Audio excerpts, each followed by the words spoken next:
Get the opportunity to do what you used to do. Everything changed. The way you used to eat, the way you sleep, the way you go and places, everything changed. You know, as you start looking at where the world is today, we're in bad shape, folks. Still doing a lot of bombing, still doing a lot of destroying, and people in Hawaii, you can't figure what's going on. If you look on that whole Pacific end, that whole end, they all giving over to Buddhism. A lot, it is, and Hindu. Like, look at, and he destroying it. Not that Christianity supersedes, and of course, people have a right to believe what it is you believe. And I won't discriminate against it, but I'm just a person of, let's do it. Laws of averages, I do numbers. And doing laws of averages and doing numbers, it don't make sense that you're serving the Elohim and your Elohim keep destroying you. At least go back. I at least would try to reconcile my way. Like with Yahuwah, he said to destroy that place, and I know he's coming. I got to consider the situation people in who they're among on him.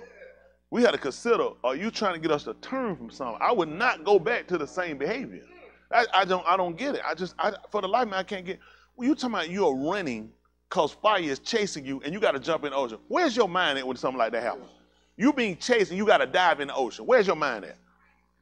You seriously not thinking, I need to look at, this man got fire chasing me. People couldn't, you know how fast they got to be moving that you running for your life? And you get to the ocean, you jump in, and you don't know what's in here.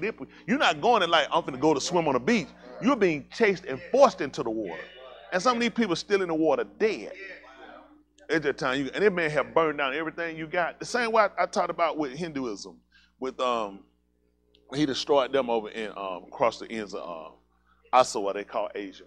All these people, this is your quote unquote holy day, and this man opens up the yum in your face. You standing here and you watch all the water bad, and you looking at it, and some tells you to run in here and grab these fish. And when you step down in here, he brings the ma'im back on you. I'll be honest with you. I'm going to have to do something different. If I make it, I'm going to have to do something different. I'm going to have to, this is the day we saying, we acknowledging you now. I'm talking to Elohim, they say they serving. And he opens the, you talking about, you see this, the young back up in your face. That in yourself make you start thinking, what you say? Oh man, that's crazy. I'm freaking. I'm like, and then I'm running inside here to grab fish. Where's this ma'im at? And he let them come down to him and he washed them out. And he didn't stop there. He went across he destroyed 300,000 people. It blows my mind that people will still keep doing the same thing. You get hit with monsoon rains that's washing you, your people out, bridging your house, and you still serving the same thing. At some point, you're not questioning something. Am I wrong in the way I'm serving you? Is the religion wrong? Are you not even the right Elohim? Because I'm getting vexed. I don't get it. When our people were vexed, they turned. It's on a couple things. You either serving the wrong Elohim, you need to turn. Ain't but two reasons behind it. You either serving the wrong Elohim or you need to turn. And I'm yet to find any people come up and call their people imam, whatever the leaders of the Hebrews are like, not Hebrew or other Hindu people, what do they call themselves? Somebody need to tell the people, we need to repent. When he got ready to destroy Nineveh, the Malak of Nineveh, which is Mosul in Iraq, he made everybody fast. When he heard about it, he didn't tell everybody, he said, no, he said, everybody fast. He said, fast the animals. The babies couldn't get a tick. He said, that man said he finna destroy us, nobody eating. These people studied eating and drinking. He told you going to be, in the days it was in the days of Noah, he said before the flood, they were eating and drinking, they were marrying and giving and marrying. He said till the flood came and took them all away.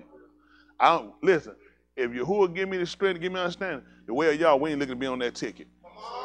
That don't make sense. Listen, mend your ways. I tell you, this man put the structure, you don't know how he coming. You think, let me ask you a question. If you live in a place where you're surrounded by water, why would you ever think you would be devoured by fire? I'm on an island surrounded. Why would fire come to my mind to destroy that place? We have so much water. Yahuwah show you, not enough to save you. He let you know, I destroy you. Listen, he catch everybody and they crafted it. That's why I tell people, it don't do to try to be slick. He gonna catch you. Listen, these folks, Tongans, Japanese, Chinese, everything they got here, Americans, whether Africans, quote unquote African Americans or white Americans, everybody, listen, all these demonic behavior got to be paid for. He not done. Listen, watch what all these folks giving over to. Everybody got to pay for this stuff. That man calling us away from this stuff. It's crazy. Child sex, the whole night watching the thing today, they showing all the Ukrainian kids on, of course, everybody donating goods to Ukrainian kids over here. Y'all know they got Ukrainian kids on here that people trying to adopt. Ukraine won't let them adopt them. They got them frozen. No, I don't blame them. Too much child molesting. You know how many kids we got right here need adoption? Why are you adopting Ukrainian kids? It's cheaper to give them money to help them stay where they're at. We have white, black, brown, yellow kids right here need adopting. They always got their fixation of grabbing kids from somewhere because they can't be checked. They're like Madonna. Ain't no fool. Out of this, I don't care if they're the same skin. It is not logical that white people leave America to go to another foreign country to grab no kids and bring them here and raise them for their own. They ain't even come white. Once you do it, you tell me we ain't got white kids right here need to be adopted. Other Caucasian people ought to be offended. That makes no sense. Why would I leave here to go all the way to Cleveland to adopt kids when we got kids right here need to be adopted? Fix your own place before you fix somebody else. Because they're going to do the same thing with them kids they did with Russian kids. They're going to molest them. That Russia made it illegal years ago they couldn't adopt them. You know they found out these white people was adopting these kids, they were molesting these kids. Who was checking them? But you know what, this won't hit the news.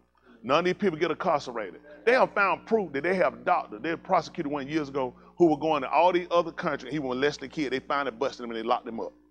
He knew he was safe. It was no way to prosecute him. He was doing it in other countries. All these people ain't flipping across no gold because they care about nobody. How you going to prosecute me for a crime I did overseas?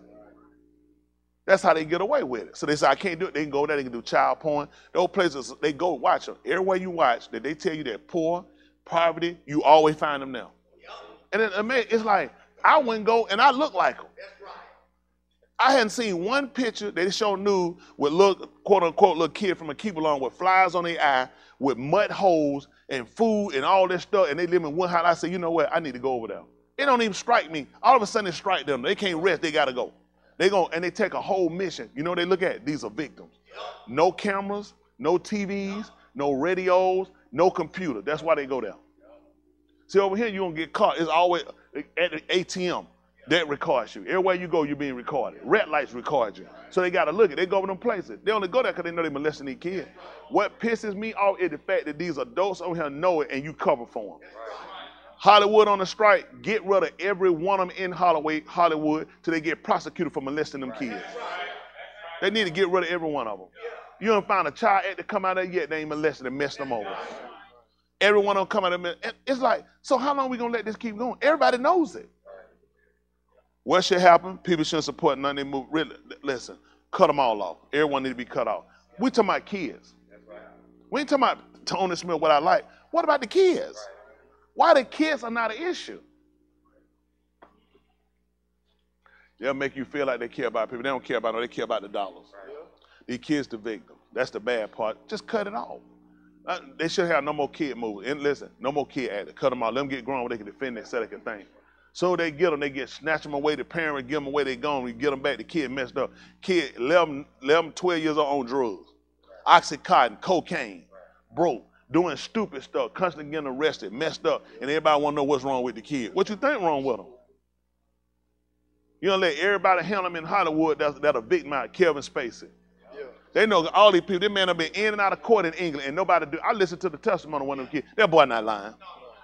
That boy something riding down the street, say he grabbed my toe, don't grab him. He said, I started something, knock the MF out. Don't you hit me no again. Don't touch me no more. He said, oh, come on, let's go. Let's keep going. Them kids ain't like every time they go to court, not guilty. Right.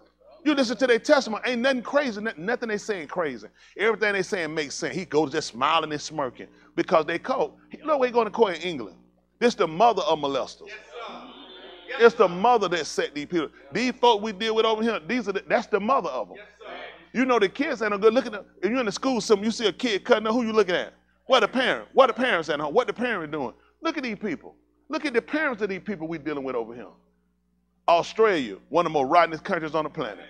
They ain't gonna talk about, listen, Australia was created, that's why they sent all their vagabonds. That's why they sent all their criminals, and everybody love them now. Ain't that right? Everybody love them, and get them kangaroos out there, molest them too. All they gonna do is get in their pocket. Ain't that right? That's all they gonna do. Every time, listen, how many of y'all didn't know that, how Australia was set up? This was a prison camp. This is where they sent all of their criminals from England, and they sent them to Australia. Now Australia is an elite country. The people who were risen out us, listen, they pushed us out to bring their criminals down. They took over the place. We've been in Australia. Yeah. Every time you see who they got, the crocodile hunter. Yeah. I wasn't impressed with that stuff. Right. I wasn't impressed with it. And they said, he have no sense, don't be playing. Listen, I don't go in the ocean to play with no animal. I don't have no time to play with no animal. Listen, I'm good. I'm coming out. A stingray. I'm saying, what's his first name? Sting. Right. And they're going to tell me he got stuck. I'm so surprised. I don't do this, let bees lay on my hand. They got a stinger. It's just some stuff you don't do. I don't get it. People would do everything to try to look incredible and do. Won't you just be normal and just do right? That's the one feat none of these people want to do. Just live right. I sent a thing today, Juanita Bynum. Y'all seen it? $14.99 to teach you how to pray. With a $499, she took $499 off. I said, just say. And the sad part, I knew some preachers, I sent them this morning, I told them, so what do y'all say about this? I told them, I want to know, what are preachers that's supposed to be living? Why nobody looking at this as retarded? How do you charge people to teach them how to pray? I tell her, I want you to pray and let something happen. Show me, make something happen when you pray. This is how, you think the people going to tell her, pray and show me something. Because she can't do nothing. This is what you do when you broke. You start, we're in the worst economy ever. They know a lot of these folk not going to church. A lot of people not paying no money. And they know what they got to do. Now you got to create something. Now, I mean, and this is what bad. People going to spend money they don't have to go learn how to pray instead of looking at, what has your prayer done for you? You still married? That's a prayer. I want to see how your prayer, let's go, how your finances. You're going to teach me how to pray. Show me how it's been effective for you first. Nobody going to quit. You're not going to say, Tony Smith ain't nothing but the devil. If that make you feel good, sleep. Sleep on it. I'm just telling people the truth. That's the most ridiculous thing I heard about. Yahushua taught them, so Juanita Bynum can pray better than Yahushua? Because him and Talmudine said, teach us how to pray. What did he say? 14, well, how many shekels he charged? He said, when you pull out, say this. Yes, who going to get a better pull out than that? How could people be so dumb, just dumb, that you let somebody trick you and Yahushua taught them how to pull out and then charge them a dime? So now I believe she's supposed to be more powerful than him. People just stupid. Just stupid. And that's what bad. You know the folk gonna fight me? It won't be her, it'll be these people. It'll be the people who can't get a prayer through. People she gonna manipulate me, a fool out who gonna give up their last dime and they gonna want to fight me. What I do to Thomas Smith? I tell that I ain't there yet. I wouldn't do it. I know somebody saying, oh, I see Thomas Smith, I wouldn't do it. I ain't there yet. I'm gonna get a shirt saying I'm still growing. I wouldn't do it. I've been telling you, I wouldn't do it. I'm still growing. Some place I'm not yet apprehended. I'm gonna slap it. I wouldn't do it. I ain't grown yet. I'm still growing. How many of y'all still growing? And it's some areas I ain't strong in. I ain't strong in that area. Talking about you can walk up and slap me. I wouldn't do it. Ain't that right? Y'all all right? Yes, sir. I got some cuff in me. I'll cut your ear off, man. Don't play with me. Ain't that right? When that man cut somebody ear off who grabbed you, what you think gonna do? You put your hands on him. I wouldn't do it. I ain't grown yet. He had to say, I ain't grown yet, man. I ain't where I need to be. How many of y'all, everybody here where you need to be? We got areas we need to grow in. I'm not no. And some areas I ain't even trying to grow in. I ain't gonna lie to you. I don't even water. You know how you put water? I don't put no water on that. No. Talking about water, I water it right here, forgiveness. I water it. Isn't that right? I water a whole lot of stuff. Funny, I keep all that growing. He said, water that where folks slap you. Let me go ahead and water this other stuff. This other stuff dry. It dry. Isn't that right? It dry. Man, listen, the shamash done scotched it. Don't let folks sit here and make no fool out of y'all. Let me tell you something. Y'all should all defend. We're not the aggressor. We just making sure when the aggressor comes, I want to make sure that be your last time.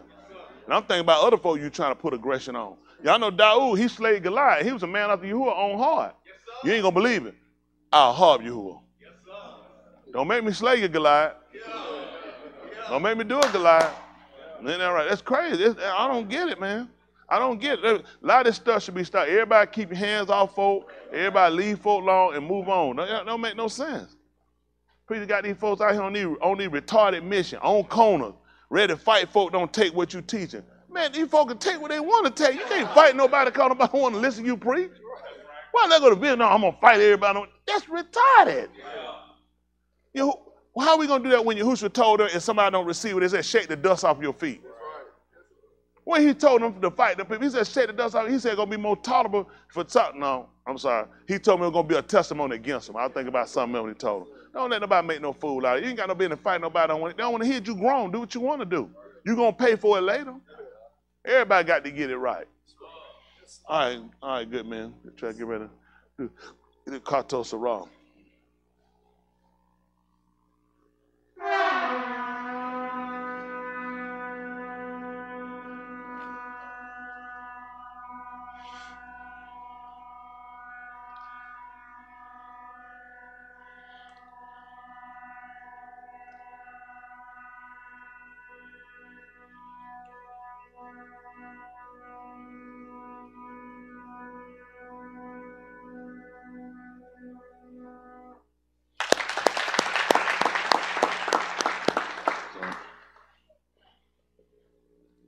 Woo.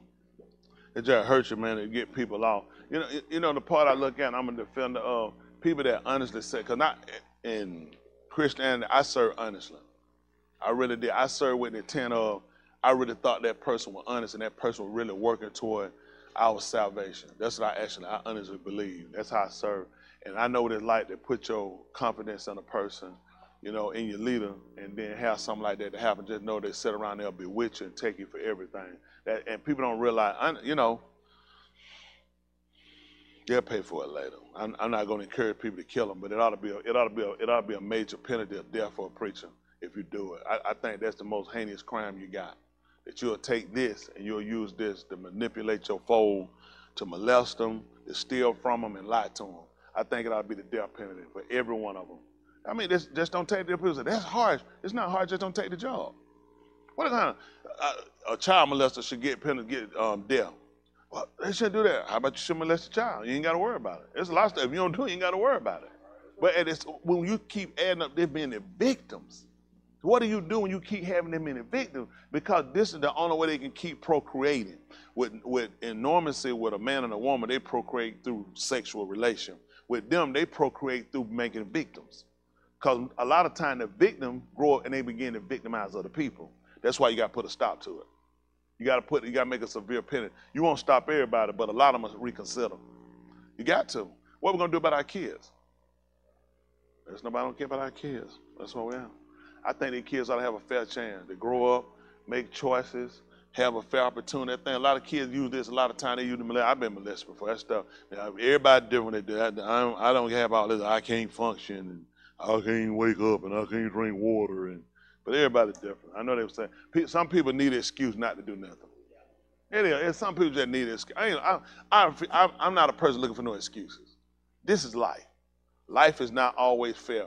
We can work to make it better, but unfortunately, people make choices. At the end of the day, why don't we just work to make it better? Why nobody never get the resolve to do better? Why is it always, somehow my daddy went in the house, so they give me a right to go rape women?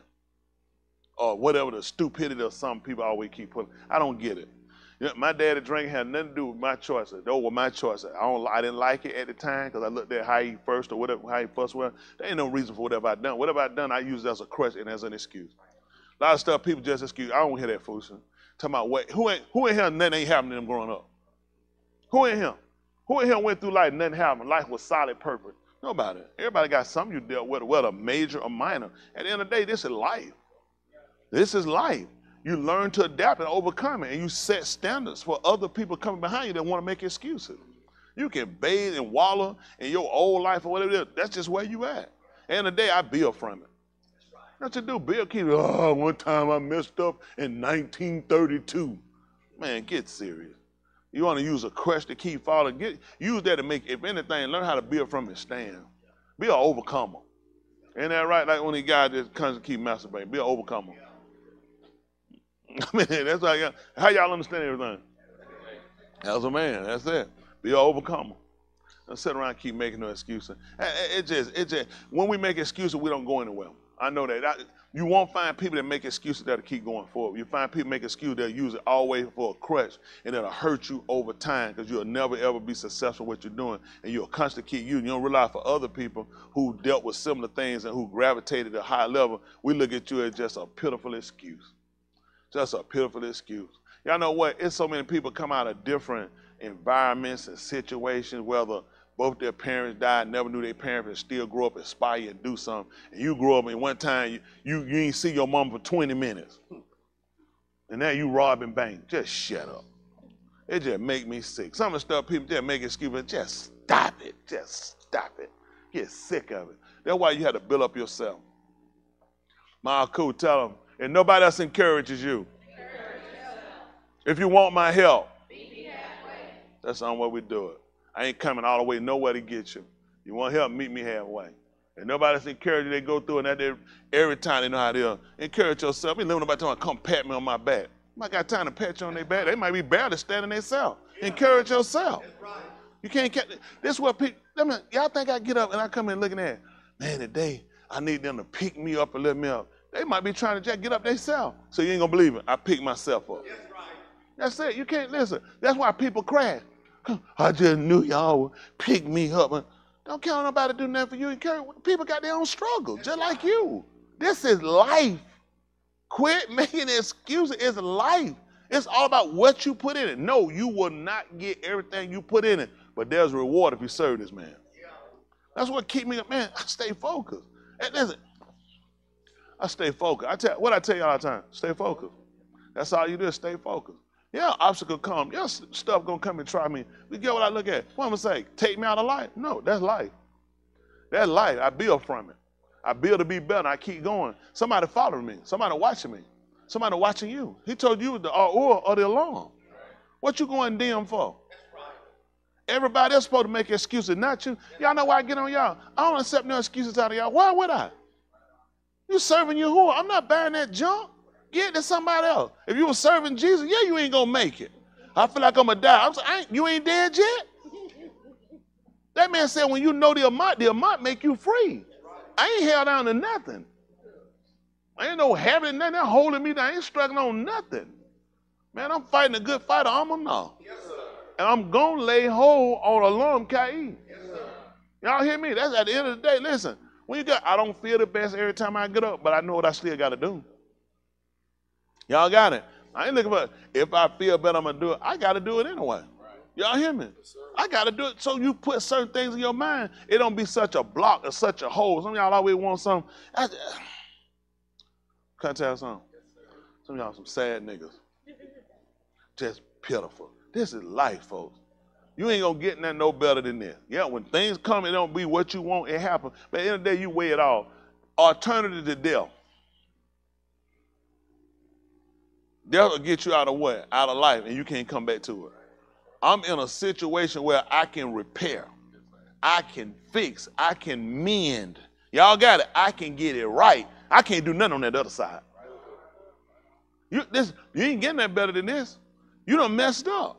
This is the only chance you're going to get to repair in a minute. That man got me up. You know what I thought? He got me up for? So I could play. And got me and said, son, it's one more time to get it right. One more time to assess yourself. How far did you get yesterday? Did you go backwards or did you go forward? I know you don't want to talk about it. You don't even want to look at it. You're just living. You got to stop doing that. Every day you got to start assessing yourself. Listen, how many of y'all have been in the hospital before? I'm talking about admitted. Anybody? You ain't going to believe every day they come, why they put that chart up there. They taking blood pressure every day because we trying to see if you progressing or you digressing. Why you ain't checking yourself? You in the hospital. Are you progressing or digressing? They decide whether or not we release you or not. Okay. I'm trying to tell you, every day, listen, man, Charlie Brown, doing folk coming here taking blood like a vampire. You know why? Because we keep checking. Because everything can keep changing. We're trying to see if it's something inside the bloodstream, is it changing, is it progressing, or is it digressing? Every day we change it. We see after you ate, we might come and check, see if it's certain foods that's triggering it. That's the same thing. How y'all think Yahuwah set their plan up for us? He's already waited before he got us. It's a law for everything you do to keep you. And when them laws infringe upon, there's going to be a violation. Eat too much salt. It's going to be a violation. It's a law. You got to have it, but you can do too much of it. So we start to consider these things. Y'all folks quit trying to find reasoning. Quit. Quit ain't nothing. Right. I know I used to be one. You lie to yourself. Somebody, Rashida gone, I could shut up lying. Shut up lying. You know Rashida. It's you. You got to use that. Man, don't own you nobody. Listen, no one is keeping me from doing that. Y'all ain't a white man. It ain't an Asian man. Ain't a green. Ain't nobody on Mars, the moon. Y'all hear me? Ain't nobody down in the bottom of the sea. No one is keeping me from doing nothing. I already know what I got to do every day. It's the same thing. Repeat the same action. I was successful yesterday. You ain't going to believe it. I'm going to do the same thing today. Every day. If I'm successful, why would I keep doing it? Let me try something different. Yep, that would be stupid. It's working for me. Y'all hear me? That's all you can do. That don't mean stuff ain't going to come. And you know why stuff going to come? Because what you were doing work, I want to try to get you off from it. Uh-oh, here comes something. Let me do something different. Now you're going to screw up. This is why I'm going to see what it really works. It's working when there ain't nothing coming. Now I need to see what happens when something coming. Hello? How am I know my umbrella worked till it started raining? I'm start, oh, stupid rain. How are we going to find the umbrella work? That's right. I just say that because I'm for the underdog. I'm for the underdog. The underdog are the people that sit in these pews. I sit in these pews. People never really talk though. These people come, they give you a big rant about Jesus, whether we ain't talking about the fact of the name being right, but just religion in itself. But people don't ever talk to us. You know, for me, I wanted to hear, because how I always viewed the preacher was, this man don't deal with, I said, man, Satan don't even mess with this man. I used to say, man, say nobody, man. I said, I listened what he said. I said, man, God go with this man everywhere he go. He ain't with me. He don't go with me. He don't talk to me. So I just felt like it ain't for me. But you're there. And you don't realize people tell you the truth. We have struggles too. You got to fight. It's all about what you want to get into. And I know what it's like to be in them pews and wonder and figure, and you there, but you're not there because you feel like it's not for you. Everybody else has a miraculous story but you. It ain't about no miraculous story. It's about what you would have put your hands to. Everybody you read about who? Look at Mashaly. Born, given away by his mother, taken in by Pharaoh's boss, his daughter, raised up emperor, then he get cast down and have to leave, emperor again, then he rule over Yasharal. Who gonna compete with that? How you gonna compete with that? You raised up by your family.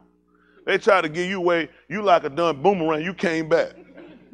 Your family throw you right back in the house. They like, so you like, your story nothing like that. Then you look at all these great people you look at, you look at all these people, Shem Shun. Here was someone giving about this man before he was even born. You're the strongest man ever. Then you fall and you get up and you do an even greater feat than you done. What have you done? Then look at Yukanan. What great feat did he do? What miracle could he perform? You remember he came to that other wedding because Yahusha he went to the other wedding. Remember that? And he made welchers. He said, I ain't putting alcohol in mine. Yep. Do you remember what he did? What about that time with the blind man? What about when he went up with them crippled people and built them wheelchairs? He did nothing. Absolutely nothing. He just stayed studious with the word. You know who that for? And you know what he told you about him? He said, a man born of a woman, say been none greater. He said, oh yeah, save for he that least in the mouth, that got Moshe, that got Shem Shun, that got everybody you gonna Daoud. He said, ain't nobody born of a woman been greater than him. He said, oh yeah, say he that least in Shamaim. He said, other than that, you can't beat him. Now how good is all that, what they done? You look at Yukanan, who did nothing. He didn't perform nothing. Didn't owe nothing. Didn't pronounce nothing on nobody. Didn't burn nobody up. Didn't make no fight. Now you gotta remember, all Yahoo got to come up before Yahuwah come. That's right. All Yahoo.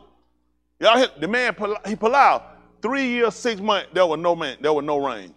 Pray it again, here come rain. Get what Yahushua could have prayed for no rain, still rain. He said, I don't know why they have. He said, you ain't got to worry about that. Still ain't nobody better than you. Come on. Get your eyes off of folks. What Biscuit told, get eyes front and center, mister. Get your eyes off them folks. Them folk done ran their course, they ran their race. That man, there was somebody that a hold of something, ain't got no name, reputation. So anybody can do them, you got a reputation. He got to do something without everybody. What you feel like? If I had a name, if somebody had, you already got a name, Yahushua. That's why he gave you a name. That's the same fear they had before when they built the tower. They needed a name. Right. Well, I gave you one. Right. You got to go and get a bunch of bricks and stack them up and try to get all the way to Shamin tomorrow. He said, I already gave you a name. I ain't trying to recreate no wheel. It worked. It worked. I remember one time working with this guy. He was a big old guy, like a bodybuilder. He was in our own guy. He said, let me tell you something. He said, I don't be doing all that junk them folk doing. He said, you see the machine? These folk done already been a machine. All that junk them folk, all that extra stuff, he said, don't do that junk. He said, do the machine. He said, them folks ain't built the machine. You did all that extra stuff on him. He said, just do it. He was huge too. I don't know, he was big. I don't know, he was that joker was huge. He said, I don't do that junk. He said, they already got machines for it. He said, all folks coming here trying to do all that new stuff. Do what the machine, I said. Hold on, come on, my brother called. Oh, that's sweet. That's sweet, man.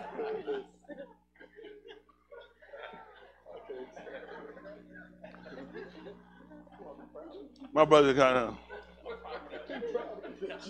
Hey, have you seen that man come here and do this? What we doing to him? What man? The man who I was just talking about. I thought you were talking about yourself. No, you just put your name up there. That's a little parable. On a parable, there's just you and somebody else in here together. That's the pair. I got a pair of y'all in it. Y'all like that? I ain't have a two-seat. Don't want y'all to waste up all your clapping. If it's another opening, you'll be alerted. Isn't that right? And I'm telling you, don't be hanging around in front of that gate either. Hanging around like that, kicking a little rock, just waiting for an opening. Stay on back, go on back out there in the yard. We'll call you if a seat open up. But at the end of the day, our goal is the man that already set the protocol for us as far as the plan of salvation. And our goal is to try to make sure we encompass it. We're not trying to do a whole bunch of new stuff that people come up with. We just want to make sure we got right what he gave us first. A lot of times people do that, want to go do something outside of what he told you. Let's make sure, listen, if there's room, if there's time to do something other than what he told us, and we feel like it'll be an additive to him, let's get there first, and let's see if we got room. Like, for you go on and put all this on my plate. Do this. Eat what you got. If you finish that, I'll give you some more. Sometimes folks get through, I'm full. See? You ain't gonna lose that. I like to get all mine one time. Let's do this. Eat what you got. If you finish that, we'll give you some more. You can get some more. Some folks feel like they gotta get everything out the pot the first licking. Just because of the greed. I want to make sure nobody else don't get everything. I don't have nothing. Get your eating. Just go ahead and get to your eating. You get through with that. If it's some more, we'll go back and we'll add some more to it. I assure you, when we get through doing everything he told us, you ain't got no room for nothing else. See, this ain't enough for me. I need to be doing some more stuff. I know. How about let's just do what he told us? If we get that done, if you get all that done and you got some room, then we'll find you something else to do. You ain't gonna find nobody got no room doing that now. Yahushua came out, how much extra he was doing? He said, well, I can do what the man done gave me. He said all he was doing what the man taught. He said, what about the stuff they ain't wrote? The stuff they ain't read is the same stuff he told him to do. He said, I can do nothing of myself. He said, the Abba taught me. So what did he do the Abba didn't teach him? You ain't gonna believe why. He ain't had no time. One no time for no extra. Go around there. I'm just doing this is some extra stuff I got time to do. Man ain't got nothing extra to do. Doing everything the man told you to do, that take up all your time. Y'all got it? All right, we're going to try to move on before y'all go to sleep on me. I said, oh, yeah, it don't take long. I ain't getting long. I thought we'd be about 3. We'll back up about a little 4, 5 in Palau. Y'all was still asleep. Sure. Y'all want up at 4:58? Jessica said, yeah. Jessica, you're going to check. My brother told me. He said, you find somebody, come on, Jessica, get that check. She just started out already. It ain't even dried out good. You know, my brother told, I didn't know who it was. He said, watch him. He said, somebody ain't going to be dried out good. Ain't going to get a check. I said, it's too early. Well, then again, you go look. There you go, Jessica. Yeah, that's so beautiful. Ain't that right? She be in that thread now. It'll help her out, isn't it? Oh, yeah, make it strong. Also let y'all know y'all getting that thread. That don't be me. My phone be left and these folks do all kind of stuff to get your phone. So don't be thinking that me. That don't be me. I don't know how to do all that stuff. All right, here we go. This is Romans 15:4. For those watching it first time, Beth HaMashiach is the program we're using. And our goal is to make sure and understand how to use the Sapa. Isn't that right? How to use the scrolls, the books, and a lot of times people don't know how to use them. Y'all got it? Our goal is to know how to use it. This is what hurt us. A lot of times it becomes a disadvantage if you're reading it and you don't know what you're doing. The advantage come in when you know what you're doing, you know what to look for. Keywords, just like they teach you test-taking skills. If people teach you how to take tests.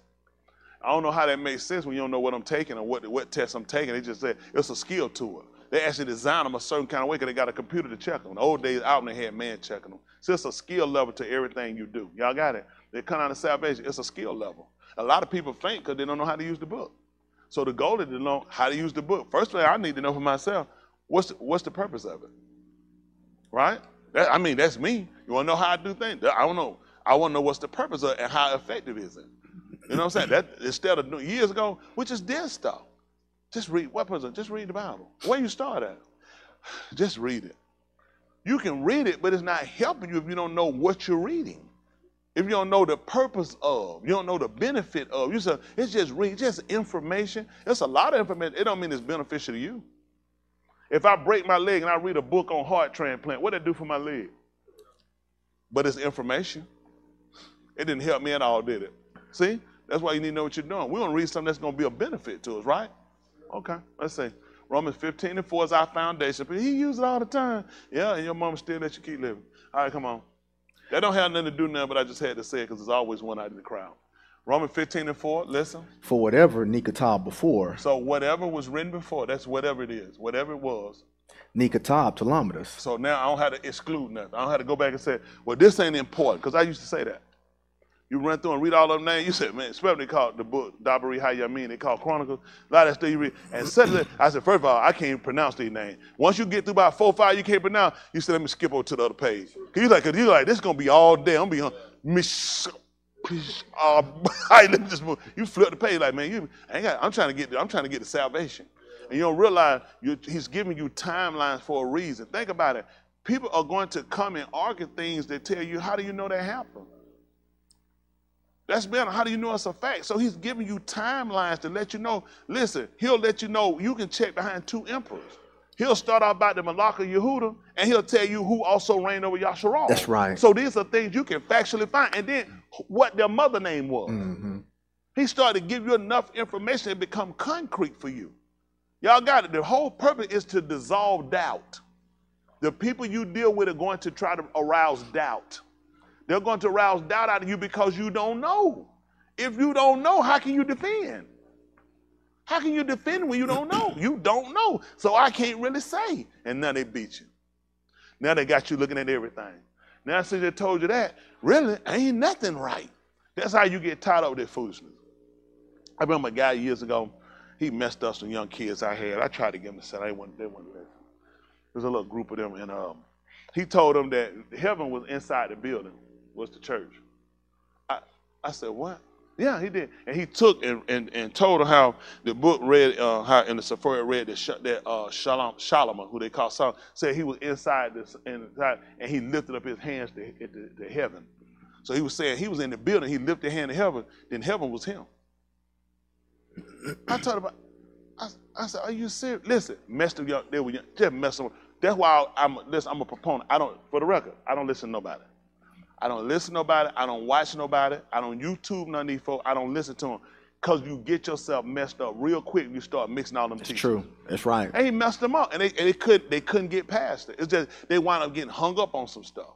It's like, are y'all serious? These people will mess you up because their intent is not honest. They read to find something that makes no sense. They get wrapped off in their way and you can't pull them back. See, honestly, a man can be wrong, but then they accept change. Y'all know, I used to preach, you can eat pork. Yeah. And none of the folk couldn't defend it. Nope. Then none of these folk could defend me. A guy sent me a nice email and just said, listen, I'm not telling you wrong or right. I listen to you. He sent me, well, I think it was in the book of Dabari Hayamin, the 14th chapter somewhere, and told me to read about the clean and unclean person alike. Mm-hmm. He said, that's all. He said, I just sent it to you. He said, and listen, he gave it to me. That guy had never responded to me again after that. Never responded back, nothing. I looked at that thing. I said, trying to be select. I got him. I shot through him right quick. What I knew, started looking, everything I went to, not one thing read the same way. Just remember that, don't you? We all went out that night. We ate shrimp that night. I had just got home. I was checking my email. He just sent me a night. Listen, it was short. It was right to the point. He said, he just sent me that. He said, I just asked you to look at it. He said, I listened to you. I'm an avid listener. He said, I just loved it and just said, greetings on that end of it. Listen, I sat there and I looked at that stuff. I kept going to everything I knew. That thing, I said, oh, I got him. Whatever I said, right here, by the eat with unclean hand. I said, got it. Said, whatever goes in the mouth comes out in the drought. He said, but to eat with unwashed. I said, hold on. I said, I know what's in the mall. Just kept flipping. Where it said, you can eat whatever you want. That thing said to eat with unwashed hand. I said, unwashed. I said, unwashed hand. I said, unwashed hand. What? I said, it's in here. I said, no, don't worry about it. I said, but 1 Timothy. I said, I'll go to 1 Timothy. For it about every creature, all of him is good, and none to be refused. If it receive with thanksgiving to those that believe and know the truth. I said, believe and know the truth. I said, believe and know the truth. I said, believe and know. I said, hold on for a minute. Believe and know the truth. Listen, it was my answer. They believe and know the dietary law. I said, how was I reading this saying that they said you can eat pork? I got in there, I came in there, I went through there and just started, listen, they let the camera keep going too long. They forgot to shut the video while I was doing the TV tape. Everybody was sitting there hurt. Listen, I had steaks in the freezer, bacon wrap. I had crab legs in the freezer. Man, I done there cry. I went there freezer. Boy, I was on that thing. I just got weak in the knee like SWV. I got so weak in the knee. Watch, oh my God, that thing hurt me so bad. Man, I had to pull that stuff. Listen, I was just looking at that bacon. I said, you know what? I said, maybe I can just eat these up and move it.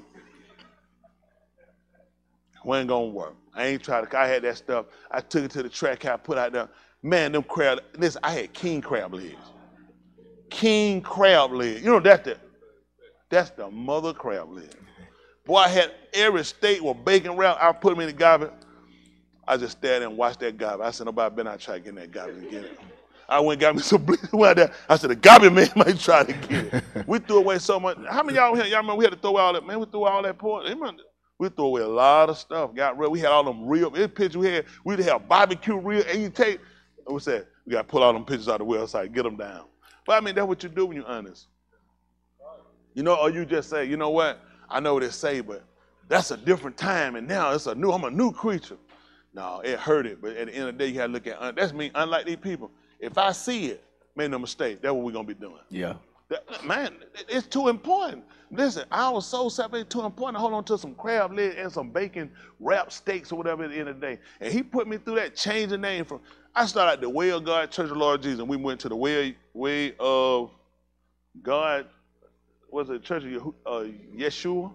Then we had to pull God down the chain. Then listen, all through the state. I ain't been doing this on no paper. I know the state would tire me sending that stuff in. They're like, how many times you gonna change? I said, until we get it right.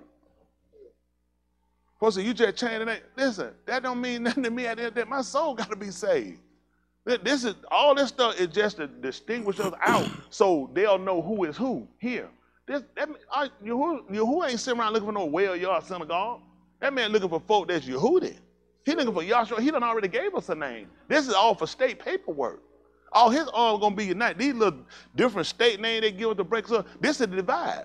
Yeah. This is another divide. I can't come because somebody else named Methodist, somebody else named something else, and it's the behavior we all got to correct. Right. And I appreciate Mr. Hood for doing that. So it wasn't easy. It hurt because then people look at you and say, if you're wrong about that, what else you could be wrong about? I ain't been wrong about my living. That's right. I make sure I keep the living been right. But that's what you got to do. If you're honest, he take you through some things. Because there's got to be some proof. How I know you're honest all the way? Let's see if you willing to stand up and admit you were wrong, confess it. And let's see, that's the same thing I do. Stand up and confess it. Not till we join the church, we ain't commit. We ain't doing that just tell the for I'm a sinner. What you just covered? It's slick. I'm a sinner and walk off. You start having to name what you done, that puts you out there then. That's right. Now you're on Front Street. And he want to know, I want to see if you're honest. He want to know, I want to see if you'll confess it. That's right. And a lot of times people look at that stupid, that dumb. Why? I don't want people to look at me. People don't need to know my business. And you know what that is? It's still some stuff I want to do. Mm-hmm. Hurry while we did it, because the man, why would I tell you it ain't your business? The man said confess it. He said with the law, that's what unashamed believe. He said with the mouth, confession made the salvation. How I say I want to be saved and I won't confess it? Then you just proved it. It ain't in your heart and it ain't going to come out your mouth. Because it's not there. Like y'all wonder why you're in the same rut. That's what he said. If you believe, you'll confess it. That's why I confessed it, because I believe him. I want to be saved. When you want to be saved, that's what you'll do. Something that people that don't want to be saved won't do. You'll confess it, and you'll move from it. You'll turn around, you'll walk up, you'll be your shawl, you'll be upright. That's right. Y'all got it? All right, in Romans 15:4, so we know that whatever was written aforetime, it was written to Lamadus, to teach us, to show us, to instruct us, so that through endurance, going through without quitting, and what else? And through the nakum of the Ketubim, and the comfort of the writing, we might have tikva. That's why I'm here. Because I learned how to use it. Yeah, I'd have quit and gave up like everybody else until you learn how to use it. You learn there's a purpose to it. You know, this I think what earlier was my hang up, it wasn't enough to make me stop. And I appreciate it. And that's all he just I wasn't smart enough to just stay on my own and just show you purpose. Keep me around long enough to let me understand that. And my understanding at the time was coming over was that I want to come over, so they said, no more dying over there. No more crying. Something I want to be, who don't want to be somewhere where you don't cry and you don't die? No more sickness, no more trouble, no more heartache. Now, how many y'all ever heard them folks say that? It'd be no more heartaches over there. So you thought when you got to the place, the physical place, this was also, you know, attached to it. I won't cry no more. I won't die no more. I won't be sick no more. So those are all physical things that you're trying to break away from. But it's still things that's internally about you got to correct and fix. And then you come here and find out I ain't never been sicker until I came over here. I was more healthy out there. So it led me to understand, how can you honestly say he's a healer unless you've been sick? How can you say honestly he's a deliverer if you've never been in a situation? But see, these are things you have to learn. You know, before you thinking, every time, you don't have to raise your hand because I know it is. Every time something happens, you know what you say? I ain't gonna be saved. Why else would it happen? How is it going to happen for you to say I'm a deliverer? How could Yasharal say he was a deliverer? Based off of what? Somebody, you got to raise your hand. Who? How can they say he'll deliver? Deliver from where? From captivity, from Mizraim. So if he put me in captivity, what is he trying to do? But no, he don't want to be saved, Jai. He don't be stupid. It's called he already done cut me off. I knew I wasn't going to be saved. Why else would I be in there? See, we always quit. Why would he let me get sick? So I can show me here. See, everything you learn from what we say, the Bible, earlier, words. How you honestly know that? Everything we stood on was other people's experience. You need your own. So you need to be sick so you can know for yourself when somebody tell you, man, when EU was laying him, what was his friend trying to get him to do? Curse Elohim for what? So he can live? That means I can't answer my day. So he can live? For what? Curse Elohim for his illness. So he can go ahead and die. Because if you think about it, he was sick. You need to just go on and die. Succumb to it. That's how we think. You ready to succumb to something. I'm not ready for you to die. I just want to use you that I can show somebody that I'm a healer. That when things look like they to the bitter end and they pass recovery, that I can come back and I can bring it back. I can change the hands of time. But we want to allow him to be able to use us like that because the first thing happened, now he got to withdraw because you're not a good candidate. You're not a good candidate because now you yourself, you start questioning. You start down. You start disbelieving because it's no way. Listen, why would my mortgage get behind or why would somebody get to an end almost a despair and getting ready to be put out? So I can see what he able to do. If he put me out, it's only to show people I'm still sheltered. How you gonna say he'll shelter in time storm you in the house? He'll shelter in time. You in your house. Y'all remember that song? Shelter in the time. So where these people that when a storm comes, where you at? So why you saying he'll shelter if you in your house? So how about if I let you get out and let a storm come and you can see I'm gonna cover you?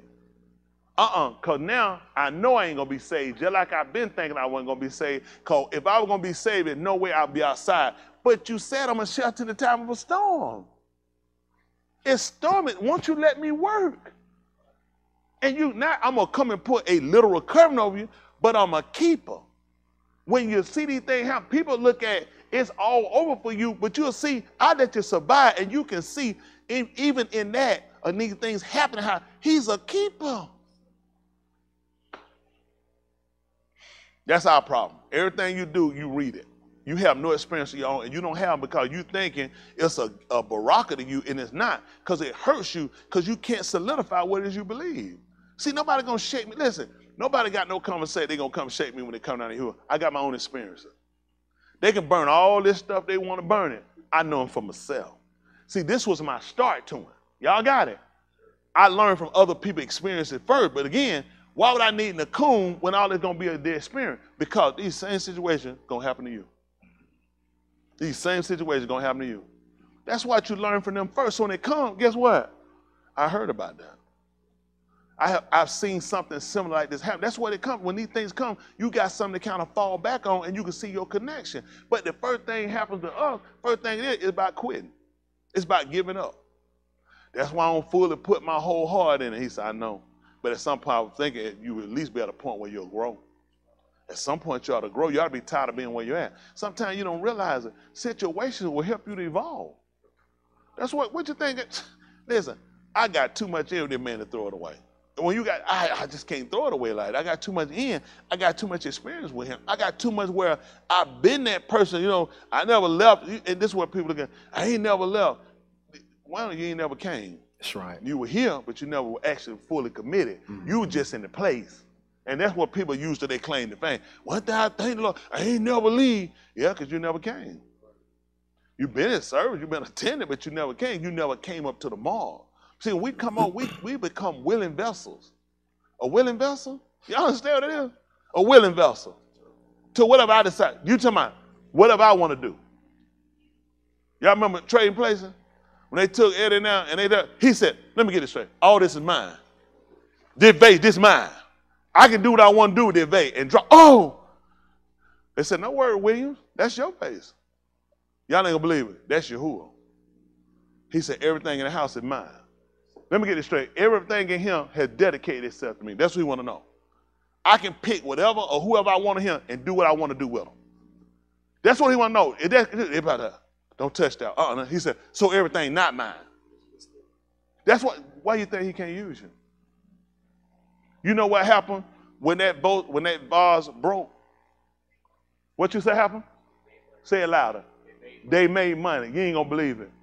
Yahuwah comes up when he uses you. That bar break, they said, no worry, because guess what? That just gave him a profit. Yahuwah get a profit when he uses us, and it work out to him, and it work out to his benefit. Why don't you let the man get a profit? You looking at a broken vase, he looking at, we came up. That's what Yahuwah, he's looking for somebody he can use, and he can bring it. The man, listen, the man told you, I want interest on whatever I got. Whatever he used, he's like, I'm looking at interest. You don't look at it that way. You worry about being you. You worry about being deframed. You worry about being looked at. You worry about being hated. Watch what you see the man bring you out. A lot of folks hated me. I'm doing better than I ever did. Mm. That's the, but I was willing to let him use me. I walked away and let the stuff go. He got me doing better than I ever did. That's why I'm great. Guess what? If I'd have stayed like you do. If I just kept him, don't trust it. Don't give him a chance. Don't allow it. Keep mumbling, going, keep looking at fault. Keep trying to use my past. Keep trying to use family. Keep trying to use somebody instead of, well, let's look at what I've done. You say you want to be saved, then let the man use you. Let the man know everything you got. You willing to let him use it. That heart, that mind. Tell him what you got, them legs, them hands, them arms. He might want to cut one off. You think I want to lose one of your arms? No. But he told me, though, he gave me some Nakoon. He said, I tell you what, though, he said it'd be better for you to go in the Kai with one arm than to have both of them to go to Sheol. Now, I could sit around and start crying about that one arm, though, because that one arm sure messed me up, I tell you the truth, man. It sure messed me. It threw me off bad. You know what I'm saying? But he said, I tell you what really thought, if you had both of them and you went to Sheol. See, you're going to let him come in your house. Just do just like they did. Everything in here belongs to you. Can we put that little clip up and just show that on Trading Places? When he went in the house, they told him, let me just see for a second. How about that? Y'all got time? Yes, sir. Well, listen, you think about this. You've been coming, you've been listening. Let's just be honest. You hadn't grown. It ain't been because of the word. It's been because you have been afraid to let him come in and let him know everything belongs to you. We done told him this, and leave the rest of it alone. He said that it's not mine, if they're not fully mine. If I'm going to come in, I need to have full access. I need to go in. Don't come in. Don't close up doors on me and say, don't go in that room. You find me?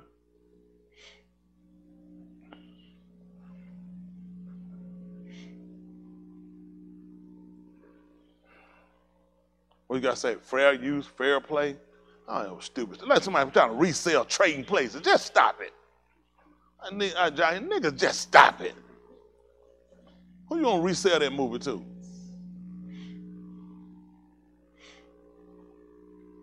UX, right? I hear him hum, and I knew that was going to break the sound barrier. All right, go ahead. And Amy, a fiver for. Well, William, what do you think? I like it, Randy. It's very nice. I like the way you got the mirrors and stuff hooked up over there. It's very pretty. I like that. I like that mirror. I don't think he understands, Randolph. Oh, but Monte, I do understand. William, yes. this is your home. Uh-huh. Right. It belongs to you. This is Yahuwah with us. It's very nice. That's very nice tasting house. Everything you see in this room is yours. This is my stuff. Your own personal property. My own personal shit. You understand? It's mine. Yeah, I like that. You know what I like most about my place, Randy? The curtains, man. Look at the curtains. It's beautiful the way I got this place set up, man. This is something else. Like cabinets and whatnot. Beautiful. I suppose you're gonna just give me the keys for free, all right? That's right. Everything in here is mine, huh? Oh, I guess the stereo is mine free too, huh? Absolutely. This is too much for me, man. You know, I can really dig this, Randy. You know why? This kind of thing happens to me every week. This is your house. These are your personal possessions. You will only be stealing from yourself. Look, first you throw my ass in jail, right? Then you're gonna drive me out here and start running some garbage to me about this is my house, this is my personal rug, and then you're gonna tell me this is my personal slave, too. I understand how you feel, William, but the fact remains all this is yours. You may do with it whatever you wish. This is my stuff, my place, huh? I can do what I want with this stuff, right? This is my vase here, right? This is Billy Ray's vase, right? I own this vase. I can play like Harlem Globetrotter shit with it in, right? Okay, you want Mellow Lemon shit, right? Hey, man, I'm sorry about that. Perfectly all right, William. It was your vase. That's a cheap vase, man. That was a fake, right? I think we paid $35,000 for it. But I seem to remember we estimated its value at $50,000 for the insurance company. You see, Mortimer, William has already made us a profit of $15,000. You want me to break something else? No. That's us. That's good. That's us right there. And if you use it, don't use me for one time. But if you look, you know, they say throw him in prison. Think about, we did the same thing to Yahushua. We threw him in prison too. Then we claimed that we were going to let him take control, let him come in and let him rule. But then he got to question us, and he had to do the same thing what Billy Ray had to do. Now I got to test it to see how much of this is actually mine. And so this is what happened with us. Since we've lied, so I know I've lied countless times to him, I was going to fully commit myself. Anybody else? So why would he just, like Billy Ray, after I done throw him in prison and lied, so why he going to believe me now when I said, come in, all this is yours? Unless he can test it. Unless he can try it to see how much of it is mine. And what we'll do sometimes, he use us one time, we like them. That's far enough. Let's not break nothing else. Let's not put nothing else to a real expense. Everything we do out there, let it be minimal. We always have to set ourselves to align ourselves to realize that we're going to be tested. Because he needs to know for himself, just like Billy Ray do, this is all mine. Y'all got it? Let me say. See, is that the 10th chapter book of Yaramyahu? What am I thinking? Is it 18? Might be 18 and 1. Yaramyahu, they call it Jeremiah. It means that Yahuwah will be exalted.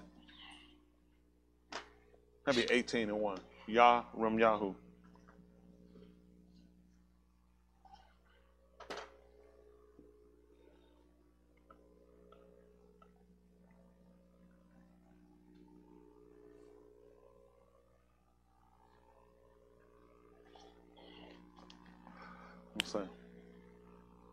Let's see, where this go? How about this? 18 and 1. Listen. The bar which came to Yaramyahu from Yahuwah saying, What is he saying? Come and go down to the potter's beth. Y'all heard it before. He wanted to come and go down to the, rise and go down to the potter's house. Mm-hmm. And there I should cause you to shama my dabarim. Listen, he said, there I want you to hear. So think about it. He talking to him now, right? Y'all hear Yaramyahu say, like Scooby-Doo. He hearing him now, right? So sometime to get you to really hear what he wants you to get across, I need to put you in a different place. You're listening, but you're really not listening to where you actually gravitate to or you're getting the banana understanding. Because he has to understand if I told you to come and you get up, and I told you to go down. So apparently you got to be saying, really, I'm hearing you now. Whatever you need to tell me, you can tell me right now. I don't have to literally go there. Like people say, you don't have to go to service. You can serve him in your heart. You don't have to physically get up, but sometimes being in a different setting causes you to get a different understanding. So we can agree, he heard him so far, didn't he? How does he know to go down now? Let's see. Then I went down to the potter's beth, and behold, we wrought a work on the wheel. He wrought a work on the wheel. See that? He wrought. That's the past tense. He saw that he had already done something. He said that he's telling that past tense, wrought is the past tense of work. Listen. But the vessel that he was making of clay was ruined in the hand of the potter. Y'all see that? It was ruined. What happened? And he made it again another vessel, as it seemed too. Let me ask you a question. He said when he went down there, he wrought a work on the wheel, which is the past tense of work presently doing. But now he just started out telling you what? He said it was marred in his hand, which means he just did what? He just declared the end at the beginning. Because now he's telling you what he's doing. He told you the end. That's how we start to understand. This is something y'all miss. You got to pay attention to conversation. Remember what Yahuwah does. I declare the end at the beginning. See, the first thing happened, you seeing something marred and tore up. I'm already laid in. He worked the work. See, I need to get you to hold to see the end of it. Y'all got it. Why were you told to hear the conclusion of the whole matter? Because most times people won't indulge with you that long. So he told you to be in at the beginning. He wrought the work on the wheel. You said, what work? Man, that's just some junk in his hand. That's what you're thinking. But I can tell you, I already done completed it. I just need you to sit back and watch the finishing touches. That's why he needed to come down and look at it. There you'll understand better when I tell you. See, Yashua had a problem with, he's declaring something he's going to do to us, but it ain't happening right now, bro. I got to go with right now. And right now, I don't see no finishing end. I'm looking at the rough draft. I'm looking at the destroyed, the marred part, and that part doesn't allow me to wait. But I need the consolation of knowing if you wait, you'll see what the finishing end of this whole thing. I don't want you to sit there and think to me, I wonder what's going to happen like a movie. No, I tell you at the beginning, I wrought the work on the wheel. That's why I need him to go down here and look. Now, when he got here, he told you to declare, he wrought the work on the wheel. But now when he look at it, it's marred. When something marred and tore up, you can see it whole completed. Your physical eye don't allow you to see that. It's not there. You see, it's ruined. It's no purpose at that point. This is useless. Why even fool with? I know what I do with someone that's marred and tore up. You think, what's that? Let me fix it. You said, no, leave it alone. It ain't worth fooling with. Y'all got it? And that's what you look at with your life. You figuring you so far gone, you don't realize I brought the work on the wheel if you wait. Okay, let's see. I'm reading this with y'all. Listen. So he made it again another vessel, as it seemed tube in the of the potter to make. Mm-hmm. Go ahead. Then the Debar Yahuwah came to me saying, what is he saying? Can I not, O house, Beth of Yasharal, deal with you as this potter, declares Yahuwah. Behold, like the clay in the potter's hand, what happened? So are you in my hand, O Beth of Yasharal. See, as a man, how were they going to understand that? They had to go and look at something that were marred that they couldn't see. Just like when they came from Mizraim. Why you think they kept fainting? Man, I don't see no milk and no honey. All I see, man, I'm out here in the bushes, in the woods going through here. This don't look like no milk and honey to me. Why you think they kept wanting to go back? Because I don't see the finishing touches to it. I don't have enough confidence or relationship with you to trust you to believe that there's a better end to it. Why y'all think y'all don't do it? You don't have enough experience. And then next question, and when is this experience going to come? Because as soon as he try to do it, what you do? Throw my pennies in my hand, it's too much. Look at some porn. Go do something I ain't got no business doing because I'm scared and don't realize that's why I can't use you. And guess what? You still marred in my hand. I can't do nothing with you until you submit yourself. How much I can work with clay to clay fighting back? You try to clay doing all that. You said, what you saying? Man, I just got to keep working with it. Leave it alone. Like a student trying to fight you. How many days? Every day I come out and fight you, you trying to educate me? One other educate. You trying to fight? You trying to educate me? So I just got to work through the fight. You said, I don't even be bothered. And I'm trying to blame him because he ain't trying to teach me nothing. He don't want to teach me that. You fighting. I can't help you as long as you keep fighting. And this is where the average of us are. You see no resolve. You see no improvement because you won't allow. Let's do this. What is this? Allow. That's your all the bet. That's the call. Let's do this. How much he can get done? Nothing. Nothing. That's just it. And he put it so you can physically understand. Allow. Isn't that right? That's what we're trying to do. We're trying to allow, but it comes in. And I don't expect nobody to do this. I really wouldn't. That wouldn't make a lot of sense unless there is a reasoning, unless there's a rationale behind it. For me, it's my salvation. And again, it was compared against all the decisions I made. They never really concluded to really benefit me long term. They worked for a while. Just like he talked about a man sowing seed. Some fall by the wayside, and some fell among thorns. And he started to go through and tell you about having all of these seeds. He said some endure for a while. But after a while, they fell out. And that's what you do. You'll have a good feeling for a while. Isn't that right? And he said, and by and by, because of the work, they get offended. And that, you know what I'm saying? That's why he asked them, did this also offend you? See, it just when the right situation comes, when the debauch challenge you to do something, what's what most people to do? When Husha really sat down and talked, he had 84 Talmudim at first, not 12, 84. 72 walked on. They was offended at what he said. He asked the 12, he said, well, you also go. Because said, where we going to go? You got the Debar alum Cain. He want to know, 72 walked out. Why would you, if 84 of y'all and 72 people walk out, what they usually teach you? Stay? Be different? No. That many people walk off, something got to be wrong. Something ain't right. I don't care what nobody. What we going to say? Something, you're at a restaurant, you see it packed out, and you see a bunch of them folk walk out. What you say? Man, I'm just going to stay and try it anyway. You saying, something ain't right and I'm finna go. But how many times we've judged matters like that? And that's what he tried to show you. That's why he told the folks, don't judge at the appearance of the eye. He said, but judge Sadiq Mashpat. Because a lot of times you typically judge things based off of other people. That's why I tell people, don't listen, if I set my eyes on people, don't you know I've been gave up? Because everybody is different on how far they're going to go. Everybody not trying to see the same. Listen, some people can't hear because they had a situation. I need to get this situation. My wife finna leave me. So I don't want to leave me. So let's just go over here. I had some people that came here for that. And they stayed for some years and they left. Because people look for the moment fix.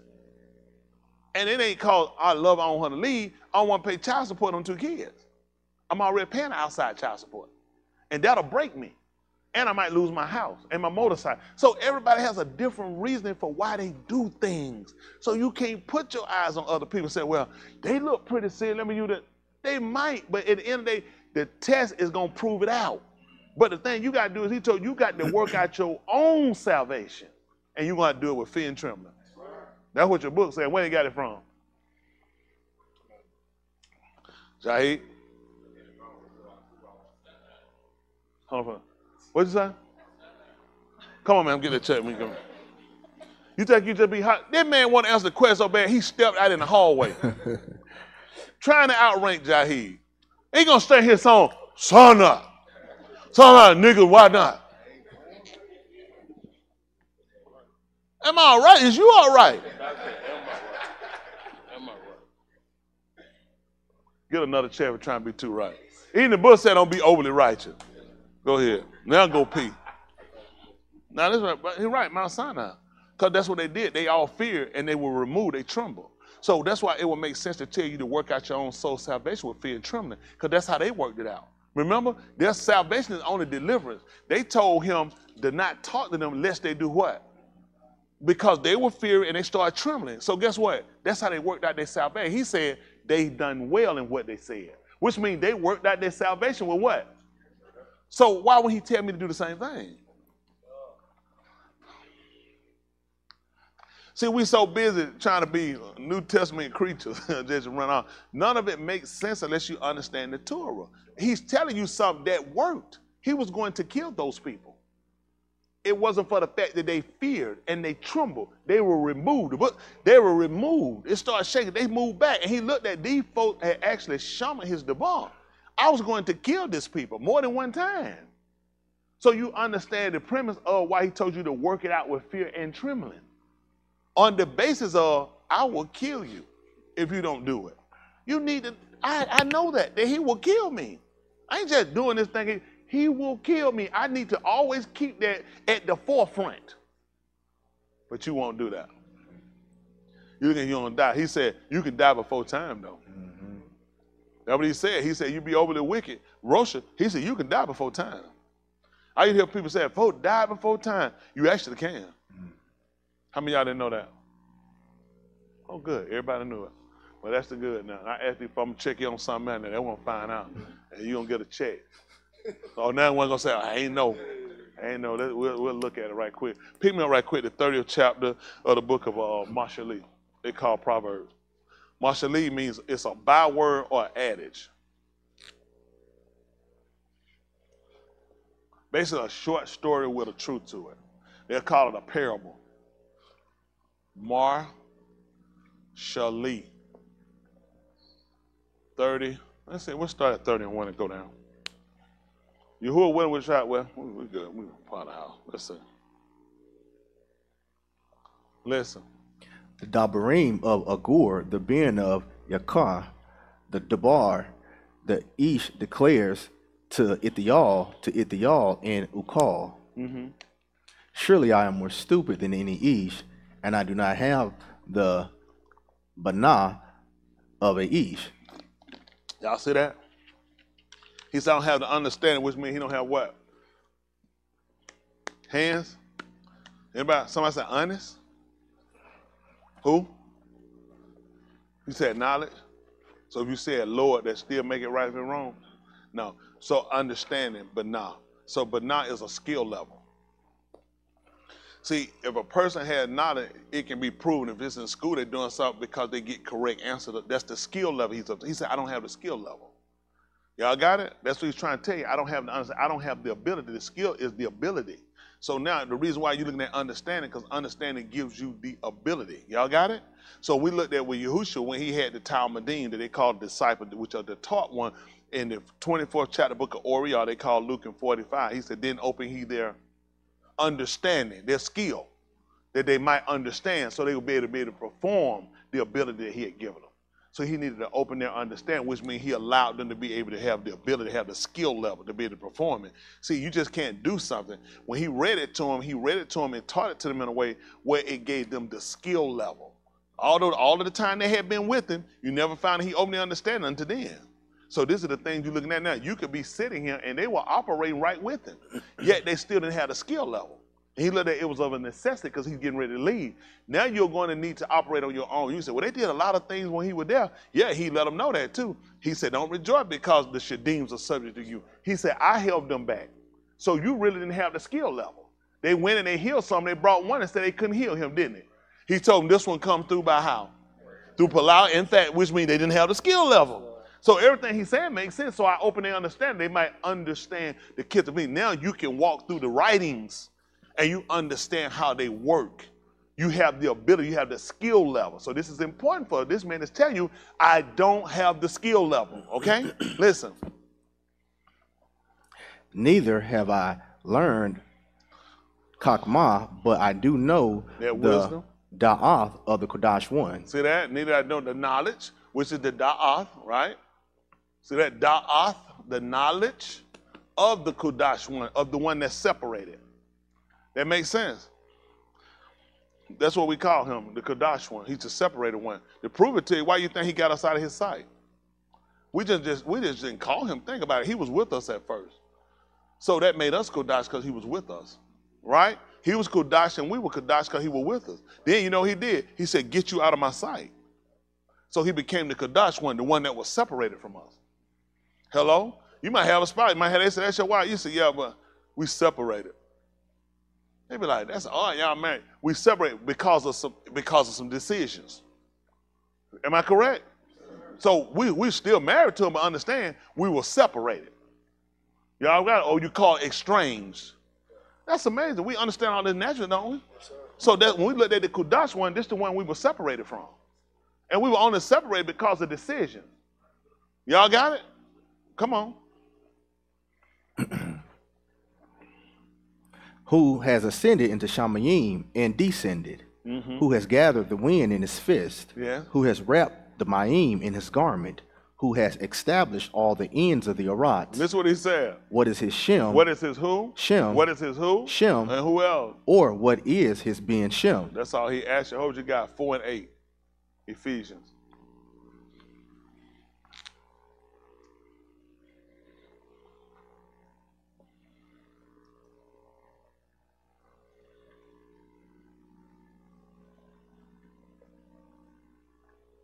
Make it 4 and 7. I put 8. Listen. But to each one and one of us, Kun was given according to the measure of the Berith. Didn't I tell you how you measure everything out? We're talking about and how we learn how you measure. He told you how to be just weights. See, it wasn't how you measure. Folks feel like somebody got more. He said, no, I do just weights. Just hand. So he taught them how, he said, according to measure. Measure is important to us. See, all these things he's saying, although they might be seen small to you, these are things they knew. A lot of things they did, they weighed out, even money. So much shekel. Everything he weighed them out. When it came down to us for atonement, every each was supposed to give what? Half a shekel. He weighed it out. Ain't nobody said everybody give something. Somebody might give a penny, somebody might give 1,000, somebody might give. He said, no, I want everybody to give a half a shekel. He said it's a ransom for his soul. He said the rich should give no more and the poor. See? I don't know why people keep thinking everybody got so much more than the other. He's trying to tell you how I'm doing this thing. He said that each one of a coin was given in measure. What happened? According to the measure of the Barak of the Mashiach. See that? Listen. Therefore it says, when he ascended on high. Listen to that. Who is this again? The Mashiach. Wherefore, when he did what? When he ascended on high. What does ascend mean? Go up. Go up. And what did happen? He led captivity captive. And did what? He gave Barak unto men. See that? You ain't gonna believe it. That's why he's talking about receiving the Ruach HaKodesh. He had to go up first. That's what he's telling you him. That when he ascended up, that's when he gave it to him. He had to go up in order for it to come down. Listen. Now that he ascended and said, what happened? What is it but that he also had descended first into the lower parts of the Arats? He ain't gonna believe it. He declared the end at the beginning. Why he told you about he ascended?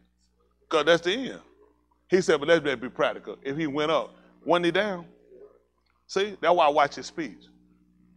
Oh man, y'all don't know what y'all do. See, y'all just be going and going. Pay attention. I pay attention to things said. Once you done told me this is how you do it, this is a skill level. You got to pay attention. Why did he tell you he went up first? He should have told you he came down to us, and what he did down here, then he went up. No, he told you. He said he ascended. He said, oh, yeah, that means he had the first descend. See, I told you the end for the beginning. Now, this man had a question. Let's go back over to what he had. 30th chapter, book of Mashaly. They call Proverbs. 30. Where we look about verse 2? Verse 4? 30 and 4. What did it say? Who has ascended into Shamayim. Listen. And descended. Who has wow. gathered. Why he ain't asked who descended? Right. And then went back up? Why he man asking the same question we just found out? Why these folks start out with ascending, which that would have to be last? And then he asked you who descended. He just told you, he said, listen, I'm more bruised than any other man. I'm more foolish, Brutus. He said, I don't have no understanding. He said, so I don't know. Who gathered the wind in his hand? Who did all this? Who descended, who ascended and then descended? What was his Shem and what was his son Shem? If you could tell me. Why would he know it? He ain't gave it to him yet. Come on. Who has gathered the wind in his fist, who has wrapped the Ma'im in his garment, who has established all the ends of the Arats. Y'all see that? Who has established all the ends of the Arat? Uh-huh. What is his Shem? Yeah. Or what is his Ben Shem? Surely you know. See that? He said, surely you know, because I don't know. He said, surely you got to know it. What else? Every debar of the all is tested. Y'all see that? Every one of the word, see, it's been tested. Why y'all think Yahushua went through all those different difficulties? Those were tests. And these people felt them all the time. When we learned in Yehukanan, the first chapter, that in Barashit was the bar, the word, and the bar was with Elohim. I think the bar was with Elohim, and the bar was Elohim. The same was in the beginning with Elohim. Then he went down to tell you later about 7 or 9 that the bar was made flesh. So now since the word was tested, guess what we learned since the word was put in the flesh? It was being tested. So let's see what happened. So we never realized that the word, because we had been told several times on how we need to write it on the inner parts of our, we didn't understand it because we were sitting on table. That's what we physically saw, on stone. Now he was telling us to take it out the stone, put it on, but we couldn't actually physically figure that out. So I'm going to open my chest up right and write it in here and sew it back up, I'm going to die. I'm going to lose blood. They didn't have the knowledge of surgery to be able to do something like that. But now he showed us how it happened. He took flesh and he just gave it a mark, a commandment that it should hold to it. And it held to it. So that's how he tested it. And how he tested was put it in different situations. This is what I told you to do. Now I'm going to let other people tell you what to do. And let's see who you're Omar, who you obey, who you're Shama. That's how he was able to test it. It was tested with us because it was on tablet. We broke it. Why wouldn't we? It was made to be broken. People tell you that laws are made to be broken. Y'all remember you said that? So, because they looked, they were stoned. It wasn't Musha that he took it and he broke it. So it showed her right there that the law could be broken, couldn't it? He said, well, I'm going to write it on their hearts. I'm going to write it in the inward part so it wouldn't break it. So I'm going to give man a sensitivity toward it. That sensitivity, I'm going to get him toward it. When he's tested, he begun, and hold on what you got. Let's see, right, 1:13. Who know what I want? Say it again. Yeah, 1:13. That's tight, ain't it? He said chapter and verse or chapter? Chapter and verse. Now I want the book name. Don't worry about it. Mashaly, 1:13. Let's see what he told us. Matter of fact, make it 4. Same book. Let's see 4 first. Since he said it was tested. How about that? 1:13 is what I want. Let's see. We'll start 1 and 4. Let's see how this work out. Robert, you have shrunk today, right? Robert, did you shrink? I can't hear you. Do you feel tall? Come on, my brother just called. What is Robert doing? Come on. What we got? To give prudence to the naive. Yeah, he got to get one. Huh? What happened? To give prudence to the naive. Prudent would be wisdom if I'm correct, isn't it?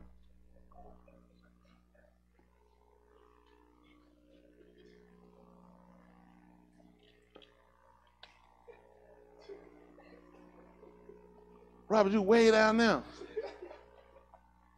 I'll tell you that. Appreciate it. Try to be shorter next week. Just a little bit. He just to respect me, he can be though. He said, yes, sir. Just do what you can, Robert. That's all a man can add. Do what you can. All right, what we got? To give prudence to the naive, to the Let's youth. see what prudent is. Let's look it up, please. Because it don't benefit us to just say words. We don't know exactly what they mean and how they being used to make sure we properly understand it. Y'all got what I'm saying? There's a lot of time you'll hear stuff, you'll have an idea. That's how Christian church, yeah, think about it. We basically have always served, yes, sir. Prudent. What I call? Oh, Mashaly. Yeah, I said start at 4. All right, I want to score up first. I want to go at 4 first. I want to find out. I want to understand first what we're doing.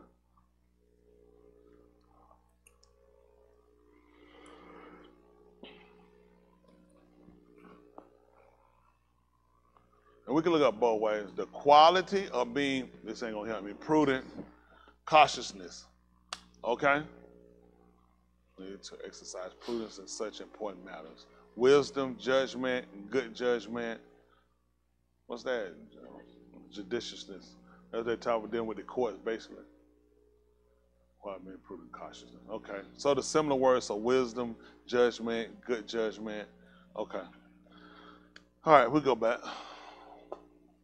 To give prudence, to give wisdom, to give understanding to the naive, to the youth. Da'af and discretion. So that and discretion. Okay, come on.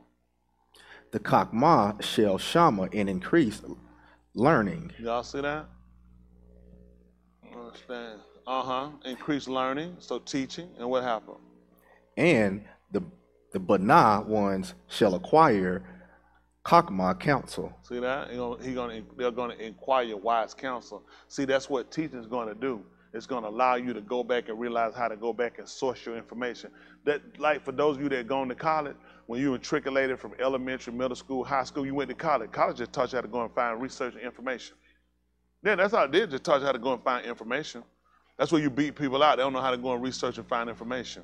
So that's what we did from teaching. They start you out from an elementary level, then middle school, then move you up to high school. You leave here, you go to college. They say, okay, you reached a certain level. At this point, we're going to teach you how to go and you can research and pull information. Some of them become scholars. Now they become teachers. Y'all got it? Okay. Let's say. To being a Mashaly and a figure, the dabarim of the kakma in their riddles. Listen. The Yara of Yahuwah. The who? Yara of Yahuwah. The who now? The Yara of Yahuwah. Where is that? It's the beginning of Da'af. You know what I'm gonna do? I'm gonna start reading the book of Revelation. That's what I'm gonna do. Cause I want to try to get that. I want to get that knowledge. I want to try to get it. He told you where the knowledge start at. Start at the field. So when he told you about work out your own soul salvation, with what was it? Fear and trembling. Why he didn't tell you trembling, didn't tell you to fear? That's where it starts at. It starts with fear. Y'all got it?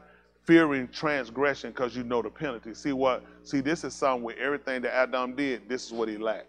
He got fear after he transgressed. That's what we do. That's why you refer to Ben Adam.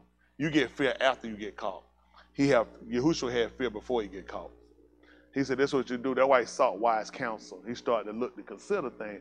This is where it starts. Say, if you want to start in your plan, in your endeavor for salvation, first thing you need to have is fear. That's what you got to have, fear. You don't have fear, you'll break it. You'll train it. What's to stop you? You ain't scared. Nothing, what's going to happen? It is what it is. No. The fear of Yahuwah, that's where Wilson began at. Not, I'm finna start trying to read the hardest book I can find. I'm going to try to do dance, say I can unravel the mystery. Because the people are always doing dumb stuff. The word learning and reciting ain't where it's going to get you where you need to be. It starts with a fear. So you can work with a person that fears him and his shem, you know what I'm saying? Being outside the reverential awe you should have for him. Y'all got it? That you don't go against. Nobody can convince you. Let's see. Come on. The Yara of Yahuwah is the beginning of Da'av. Yes. Fools despise Kakma and that? instruction. See that? Come on. Shama, my being, your aboth instruction, and do not forsake the lament of your aims. See that? Come on. For they shall be an ornament of Khan to your head and the chains for your neck. Say it. What? Now, explain that to me. Who gonna explain it to me? What he just said just now. He just told you about the Father. What he told you about him? What he just told you? Don't do what to the Father? Shama, my being. Listen to the Father. Your aboth instruction. So the Father's instruction. And do not forsake the lament of your aim. What happened?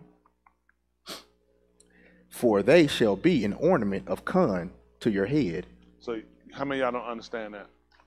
Good. That's what he just told you in your Amar.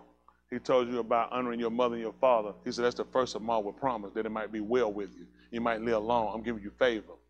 See, all Mashaly was trying to see, you ain't gonna believe it. I just unwrapped the middle. I just unwrapped another riddle.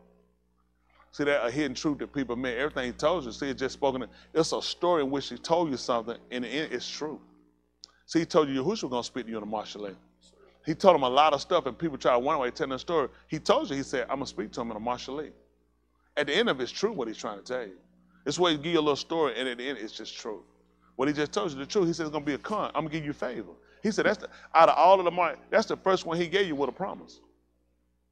That he said that it might be well with you, and you might live long. It's going to be an ornament for you. It's going to be, I'm going to give you that favor. I'm going to favor you. We talked about before how certain things are favored and certain things are cursed.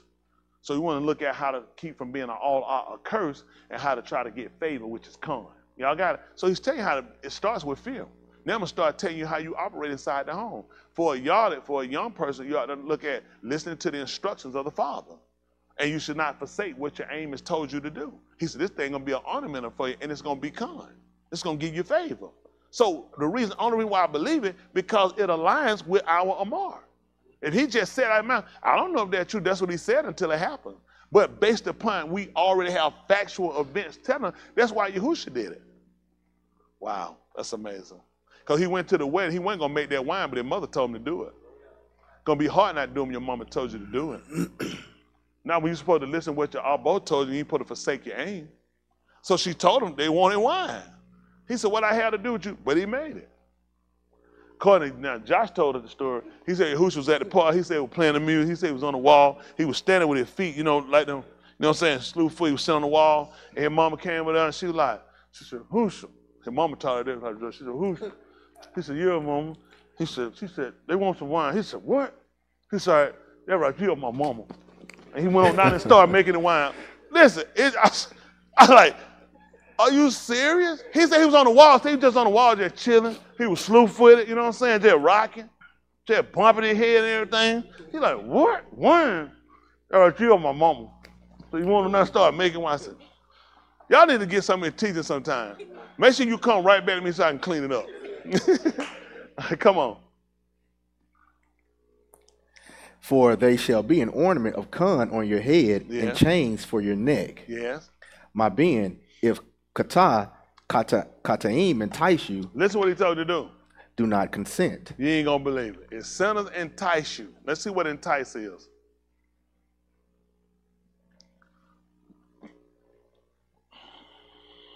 You can't do what you don't know.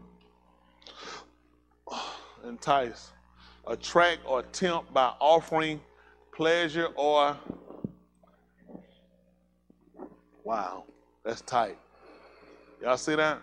See, most people don't even think about what that means. So when a woman try to get you to sleep, well, the fornication, adultery, a man, somebody try to get you to get drunk, all these things are what they're trying to do. Attract or tempt by offering pleasure or advantage. You ain't gonna believe in the 4th chapter of the book of Matthew. That's all Satan kept offering Yahushua. That's why I told you the word was tested. Why y'all think he never submitted? He said, all this I'll give you. What was he offering? Pleasure. He showed them all the malkuth of the man. That's advantage. I will set you over all the malkuth, all of them. These were advantages. Some of the stuff were pleasures he offered him. Yet he wouldn't. That's why he told you the debar of Yahuwah is tried. He done tried it, so he had to do it with the flesh. Why y'all think Yahushua said, had I not come and spoken, you wouldn't have had no, because nobody's done it. So the purpose of wrapping up flesh and putting the debar inside the inward part, he tried to get that from us. But we didn't have the capability to understand that. How does that work? By getting a man and putting a sensitive part in him by softening his log. Well, when the debar comes, he wouldn't want to fracture. He wouldn't want to go against. That comes in with a heart for him. Having a man having to be so affectionate toward you want to make a person affectionate toward. When y'all look at you did something for me, nobody else would do for me. When Yahushua had a woman that sat down and came down and she started anointing, she started to wipe his feet with her tears and her hair. And the woman kept kissing him. And he explained the cup about a woman. He said a person that had debt, 2 people had debts. He talked about one person's debt was greater than the other one. He said, who would love his Adon the most? He said the one that had the biggest debts. He said, since I came to this woman in his house, this woman hadn't stopped kissing my feet. And she used her tears to wash it, and she dried it with her hair. He said her sins, which are many, are forgiven her. He don't know this. Listen, that's me. It's because my debt was so large. A lot of y'all, that's why I told y'all, you need to go do something critical. You probably not make it back at that point, but you could try it. You need to get something to aggravate you to the point of, cause that aggravation to make you fight past yourself. For me, I'm down. He ain't got to convince me I'm down. Because I understand that. Where I'm at, nobody would have forgave me for what I've done but him. And a lot of times, see, it created an affection for him. Not an infection, an affection for him to where I look at, I want to do it. It ain't no why you ain't doing it. I want to do it. And Shaul said, if I do this thing willingly, Got a reward. Some of y'all got to be made to do it. No, I'm doing it willingly. That's my reward in it. Y'all got it. Listen. My being, if kataim entice you. Hold on. We back at 30 and 5. 30 and 5, Mashaly.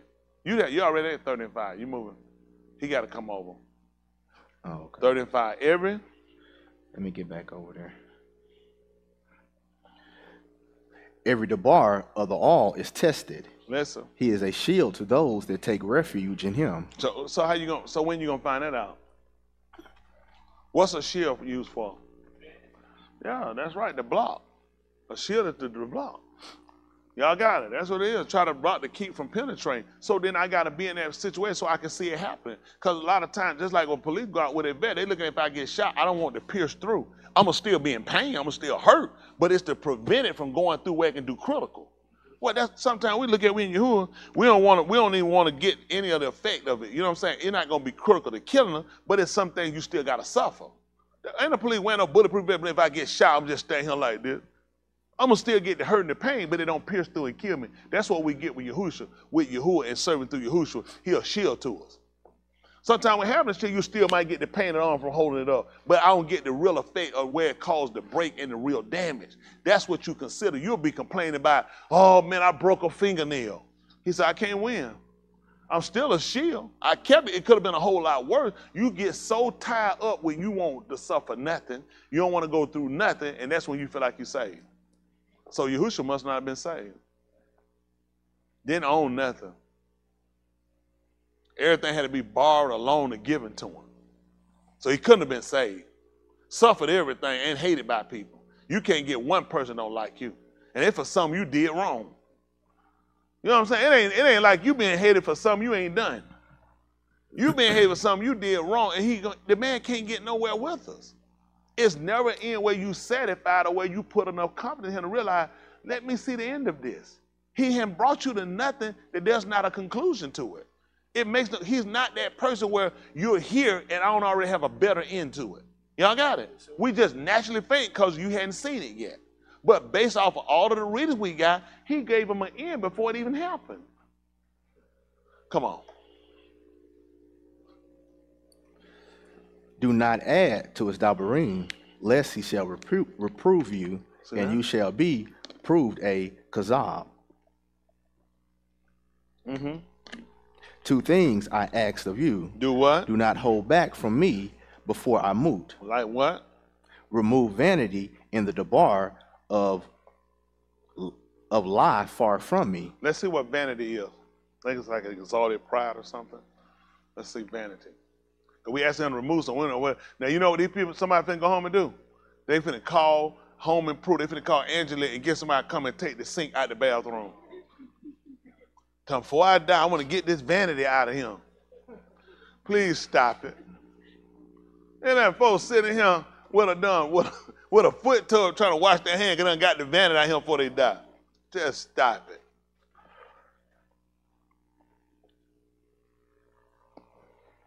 It was in the 30th chapter of vanity.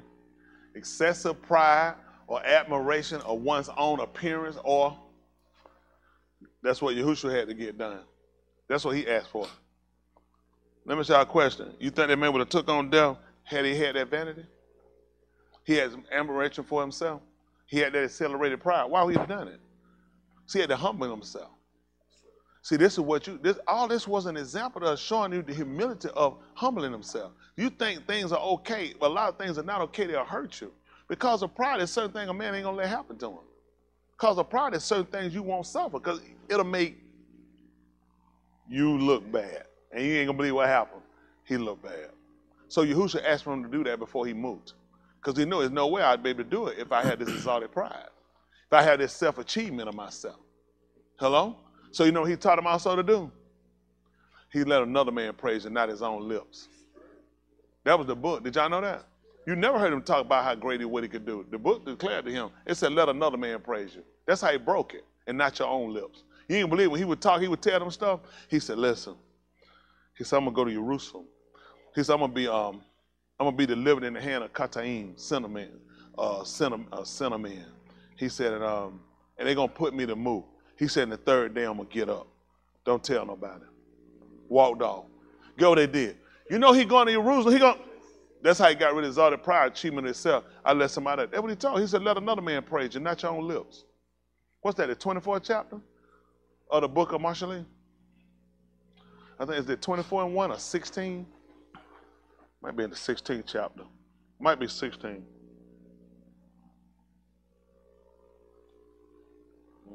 Might be, let me say.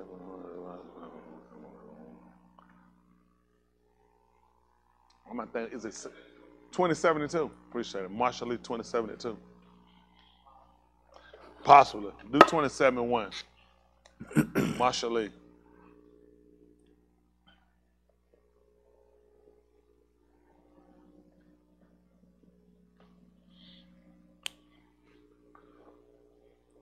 Let's see what he said.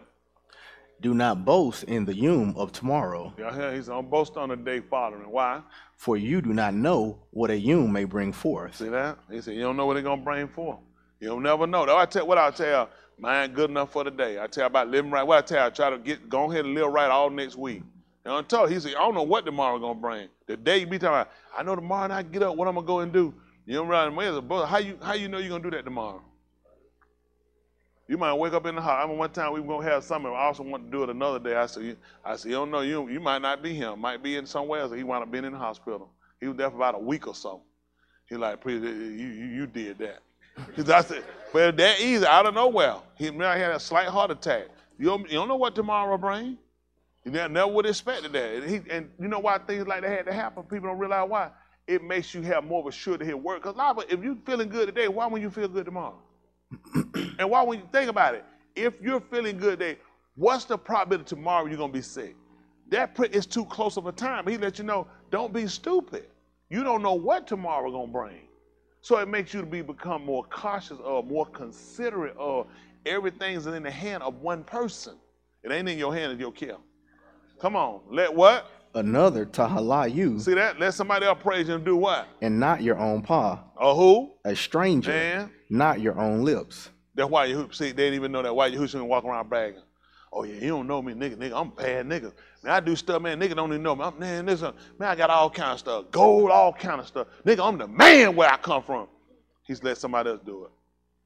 Y'all hear me? Even when it came down to the 27, 29, I think it's chapter of the book of Yahukanan, said the next day Yahukanan seeing Yahushua coming, he told her, behold the Lamb of Elohim, which taketh away the Kata'im of the alarm. He said, this is he of whom I said, after me cometh a man that's preferred before me, because he was before me. Yahushua never told you that. He let Yahukanan do it. Hello? Why y'all think he didn't tell you that? Because that's the book. He said, let another man praise you, and not your own lips. Let a stranger, not you. You want to know why you falter and why you fail? Because you're too busy trying to push yourself. He said, let somebody else do it. See, remember, what did he just ask for? He said, give me these two things before I die. That's right. Remove vanity from me. My own is the admiration I have for myself. That pride, exaltedness about myself. He said, well, one way to do it, once you keep your mouth shut your mouth about what are you doing, let somebody else tell it. That's right. See, get what they do? No, I'm waiting on the Lord to come and do it. See, that's what people mess up for. The reason why I told it to you, because I'm giving you the information so you'll have the ability, the skill level to do it. But because you don't operate, you keep saying stupid stuff, I told it to you because I want you to do it. What I want me to do, I do. I told you to do something because I want you to do it. Y'all got it? Okay. So that makes sense now? All right, come on, 30 and 8, Mashaly. Come on, remove. Vanity and the debar of Kazab far from me. That's not vanity used to be with Prince. You leave her alone. Go ahead. Give me neither poverty nor riches. Don't give me poverty or riches. Feed me with the lakam that is my portion. You give me Chris, Uncle Ted, and Sandy food too? Feed me with the lakam that is my portion. See that? Sometimes you know what we do? We're trying to eat other people's food. Sometimes folks eat with their eyes. You ain't satisfied with what you got. He realized that. He said, I don't want poverty, nor give me riches. He said, feed me with my portion. Listen. Lest I become full and deny you and say. So he could have just left. He told you why. I get full, what I say? Who is Yahuwah? I get too much. You see what too much to do? Some folk all that, man, if I won that $1 billion, yep, you be right in Sheol. As soon as you catch, you need to start digging. A lot of times he'll realize why a lot of he'll let it get. You don't think, listen, why we ask this? Who wouldn't want to be rich? Solomon was the one of the richest Malachim we had. And what did he do? Because you ain't gonna believe it, he forgot. Every Malachim, Malach, emperor, was supposed to keep him a copy of the Torah. This man with the riches of all we had, and he forgot. He started building altars to all of his Nashim, all of his wives. He built to all of his wives. Every one of them, he built altars to their Elohim, and he bowed down to them. See what happened when you get too rich? See, the right of him, he considered. I don't want to be too rich. Come on. Or lest I be poor. And do what? And steal. And get what these folks here want to do. I'm like, priest, I'm going to steal. That's all they hear. Steal, steal, steal. And you still commit kata. You still ain't saved. You stealing. Ain't that right? You need to stop stealing and you need to become. Because you're always looking for a reason to try to get around something. Stop trying to get around something. You're not going to win. The only way you're going to win, he said they don't crown a man unless he win lawfully. Marion Jones, she won an Olympic medal for what? Track? What they come back and do years later? You ain't going to believe it. The book told you that. They don't crown a man unless you do it lawfully. Why y'all think with the purpose of going back and taking all them people medal? Because you know what you're thinking? I won it. I'm good now. They waited years later, came and took it back from him. He told you. You don't crown a man unless he do it lawfully. Why y'all think Yahushua going to be crowned? Because he did according to the law. The direction, the instruction. Why you think you ain't going to get one? You don't crown a person unless they do it lawfully. Come on. and profane the Shem of my all. You don't look at that. He said, look bad. That little bad you out there stealing in my name. I told you, if I ain't have, I couldn't eat, I don't have nothing, yes, I'm going to steal. But he told you that. There is a law for that. He said they don't despise a man if he steal to satisfy his soul. I can't be hungry and steal go steal no rims off no car. That makes no sense. I should be stealing food. They tell me, oh, but I'm going to sell the rim and get me a gold toothpaste, then I'm going to get me something to eat. That's your problem. You have another agenda. That's a different when a man steals to satisfy his soul. It's a different when a man just stealing and he'll look at you defame the name of Yahuwah. See, all this, it's a balance. You see what I'm saying? The folk, you do stuff and it don't make sense. In your mind, it makes sense. It don't make sense. You ain't got no balance. I don't be out here stealing. I don't know what fuck. Man, I don't have to. Why I like getting caught on some stupid charge like that when I can pay for what I want? That'll make common sense. And I'm going to justify that on, oh yeah, they sinner. The man told you about doing that. You'll defame the name of Yahuwah. I don't have time to get involved with that. Listen. Do not slander and abide to his Adon, lest he shall eye you, and you shall be found guilty. You ain't gonna believe it. In the book of Yehuda, the book told you they does not bring a railing accusation. It told you about Michael, who they call Michael. His name means who is like Elohim. Michael, they told you he disputed with Satan over the Badamusha. He told him, Yahuwah all are you. He gets you for that. Because he tried to slander Musha to Yahuwah. You ain't going to believe it. Some of y'all slander me too. And you don't know what's going to happen. You do it. He said, you don't want to slander a boy to his Adon. That's right. He said, unless he mess around, he going to put an all on you. That's right. Oh, yeah, they told you that. In the book of Jude, he told you that. He said he does not bring no rest. Why y'all think it's certain stuff you don't do it? That's right. It's certain stuff he taught you. You don't do that. I'm an abide. I work for this man. He said, you don't want to slander that man you don't want to slander that man to his Adon. He said, that man put an all on you. Y'all know how many times them folk brought accusation against Musha? It didn't work out for him either, did it? That's tight. That's tight. Come on. There is a Tuladath who on his Abba and does not Barak his aim. See that? That's what happened. So what's going to happen to these people? They ain't going to be long. You see that? He said, I'm taking favor from you. See, you were told to do this. How you supposed to do with your parents? He said, so this will be kind to you. And it'll be a crown upon your head. But he said, but there is a Tuladath. There is a generation that don't do this. What happened? Who are his Abba and does not Barak his aim. Yeah. There is a Tuladath who is pure in his own See that? The generation, look at these folks today. These folks in their own eye, they tahir. They're pure. See, for us, we validate ourselves based off of the writings. The writing become their prescription for us. So that's why we had to go back through the writing to see what does he mandate as he said, this is tahar, this is pure, or what he said, Allah, this is a curse. And a lot of times people don't sit down looking at the importance of it. This is how you find yourself walking in Sadiq. So you start to look, so now you know how to measure situation, how far to get involved, what to avoid. Because we look at what does he consider to be tahar. Y'all got it? When you learn, you have to badal, which is separate from. What does he call to be tahab, which would mean an abominable. Y'all hear that? Something he abhor, something he abhor. All these things y'all need to know, you need to consider. This coming in what I'm trying to think of. Safar.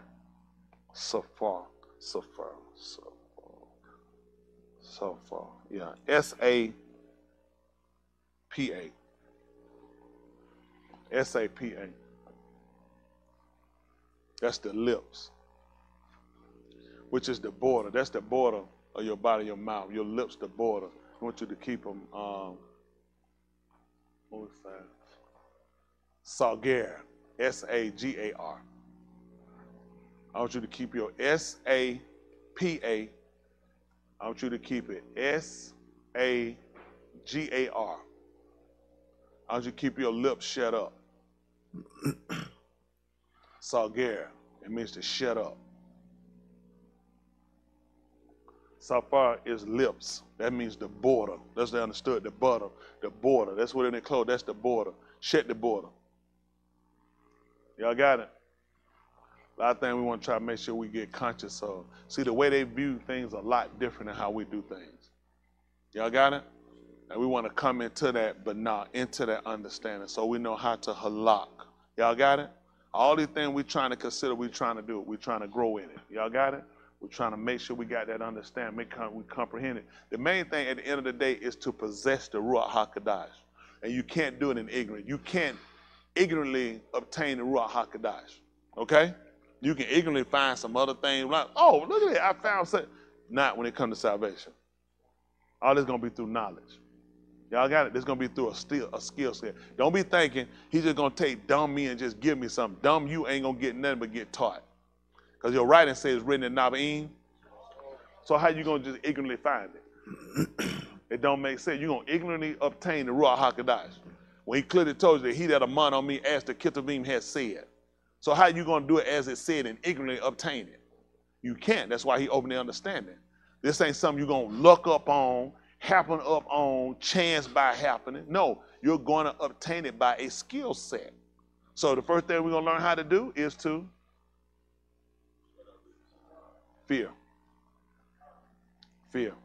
That's the first thing. He said that's where it starts at. If you start anyway, I'm just going to start reading intensely. That's not what he told you. He said fear. That's where it starts with. That's how you're going to first get into wisdom, get into fear. Y'all got it? Then we're going to start to move through it. We're going to start to doing adding some things to ourselves. Y'all got it? That's how we're going to get into comprehension. We're going to take on the ability to be able to conquer what we fight and what we battle against. Y'all got it? Let's go back and look at something right quick. See if that's the 28th chapter, I'm thinking, the book of Yaramyahu. See if that's 28 and 1 for some reason. I'm saying might be 29. See if it's 29 and 1, Yaramyahu. I'll try to get y'all finished here soon. Yahuwah willing. Yeah, it might. He be bobbing and weaving. What time you went to bed last night? You didn't go to sleep? You don't know, you did what? Come on, brother, just said. He said, I'm folding know what time they go to sleep. He said, make sure you get it. Your name up here, Mike? You know why? Because you be asleep. You usually don't be him.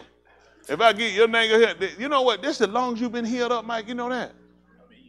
You've been eating right. Hold on for a minute.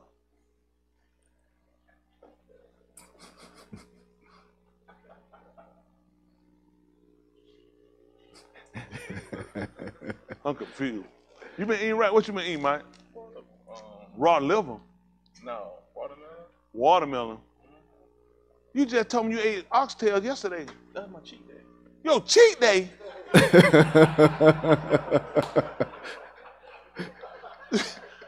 Mike, we never had a conversation about your cheat day. So you have a cheat day too?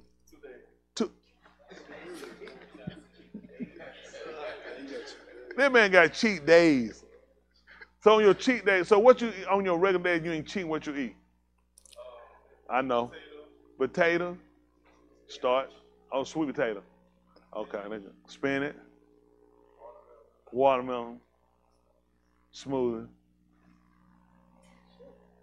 You know pork can be put in smoothie too. Y'all see that man grind it up, I tell you. Mike, listen, got a hobby. Let's see what he told her. That's at 29. Let me see two. Let me see. No, keep it going. Pull up, son. Let me see. 1, 2. Maybe 28. Let me see if it's 28 or what I want.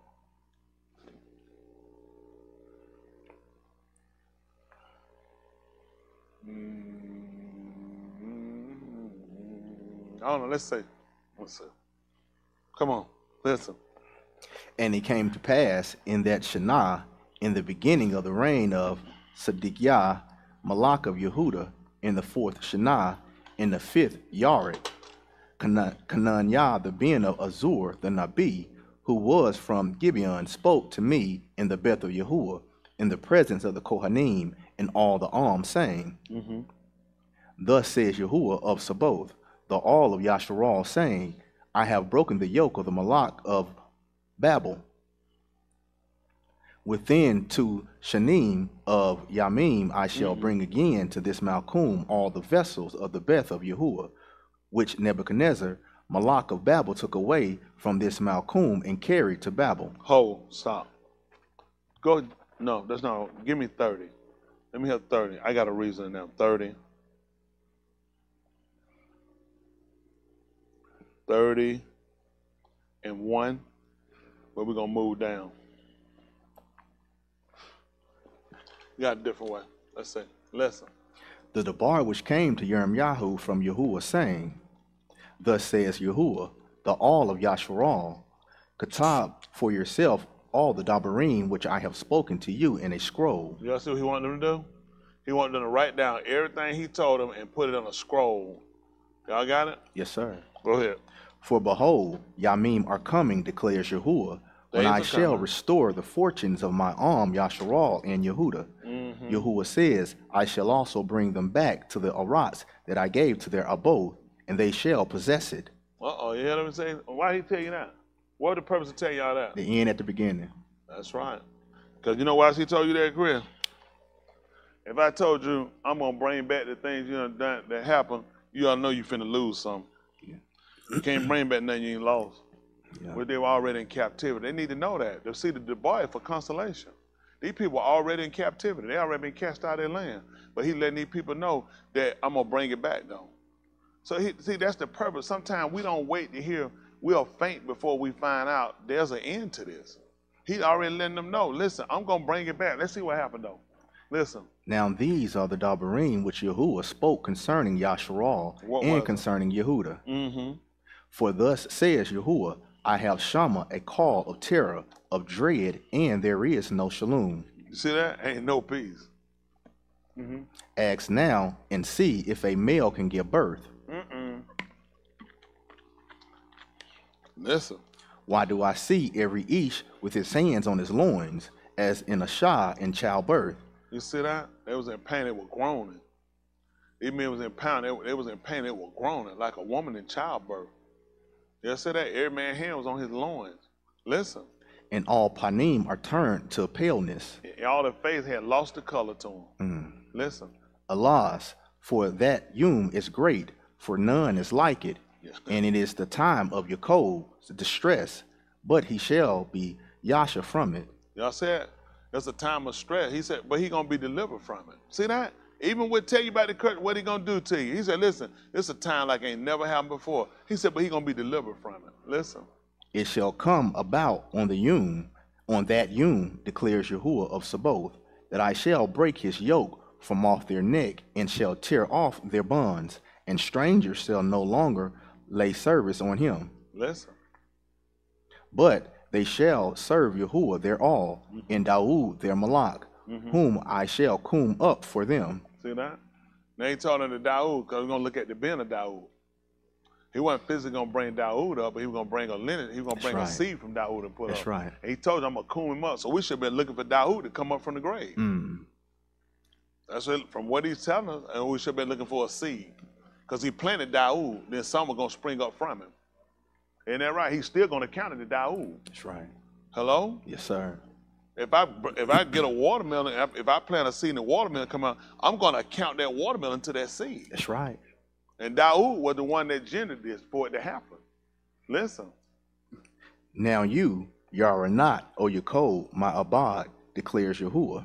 About what? And do not be dismayed, O Yashral. Yeah. For behold, I shall save you from afar, and your offspring from the Arats of their captivity. You ain't going to believe it.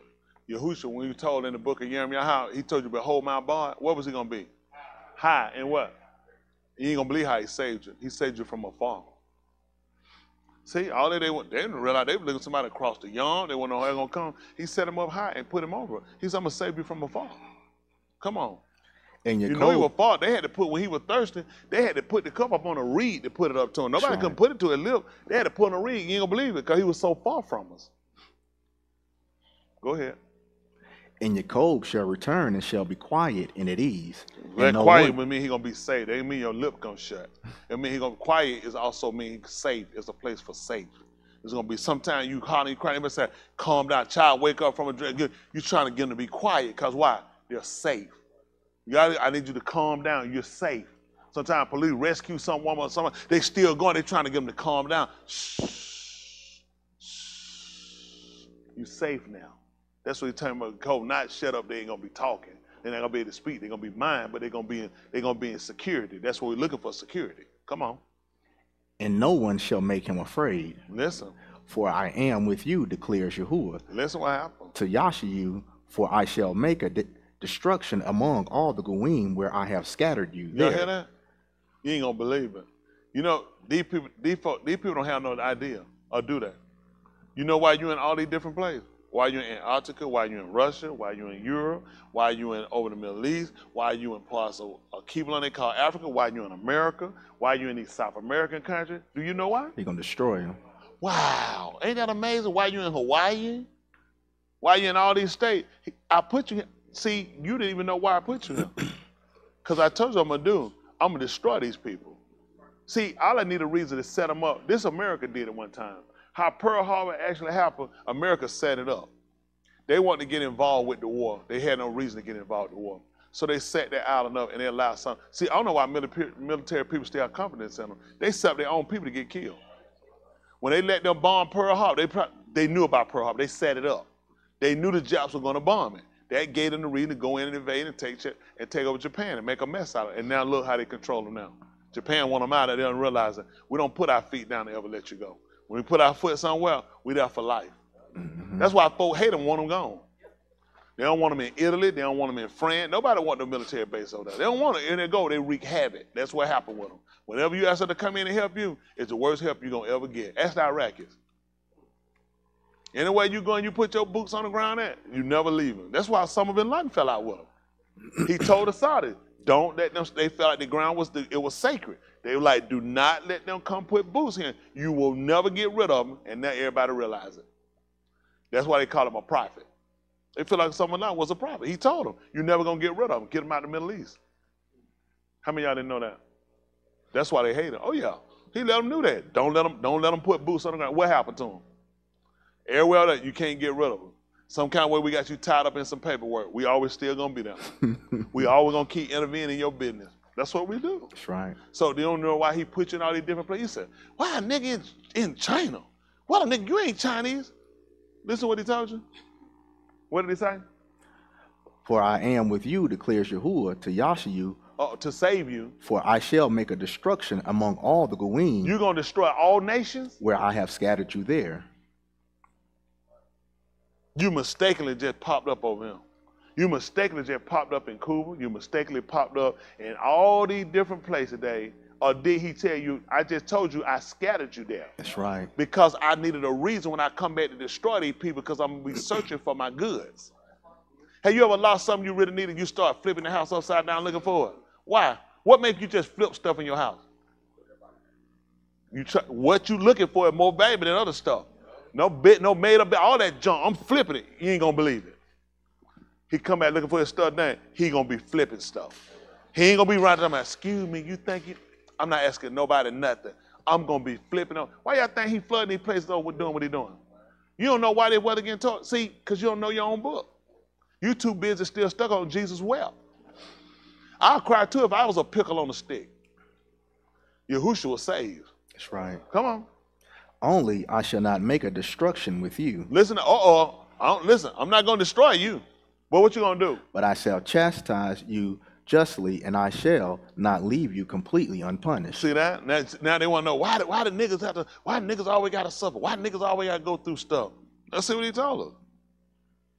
There is none to plead your cause. For That's your ulcer. What happened? For your ulcer there is no healing medicines for you. Ooh. You see that? For your soul, your vexation you got. He said, ain't no healing medicine for you. You wonder why we go to the doctor, we don't get well? Listen. He skips on. No, you've got 30 and 12. Oh, I'm sorry. Your wound. Go ahead. For thus saith Yahuwah, your wound is incurable. And your wound is grievous. And it grieves you. Come on. There is none to plead your cause. Yes. For your ulcer there is no healing medicines for you. See that? There's no healing medicine for you. Listen. All your lovers have forgotten you. All the folk that raped us and took us, manipulated us, they forgot all about us. When they sang America and sang them songs, where you at in that song? But when I brought you as slaves, I slept with you. I made babies with your women. I saw your kid, but I don't even put you on the pictures of the history book. I forgot all about you. When I showed the Revolutionary War inside them books, I forgot to show niggas help fought that war. I don't know how I did that. But he told you that. Well, you know, we keep finding out why your part in America. Why your names ain't written. Why they don't show you the heroes and people you had. I forgot all about you. I wonder who could have told us that. Y'all know we could have known that earlier? That everybody had forgotten about us? Listen. They do not seek you, for I have wounded you with the wound of an enemy, and with the chastisement of a cruel one. What happened? Because your iniquity is great, and your kataim are numerous. Y'all ain't gonna believe it. This is actually a writer talking to Yahushua. It involved you too. Y'all know what happened after we won. You remember how everybody came to the grave that next day looking for him?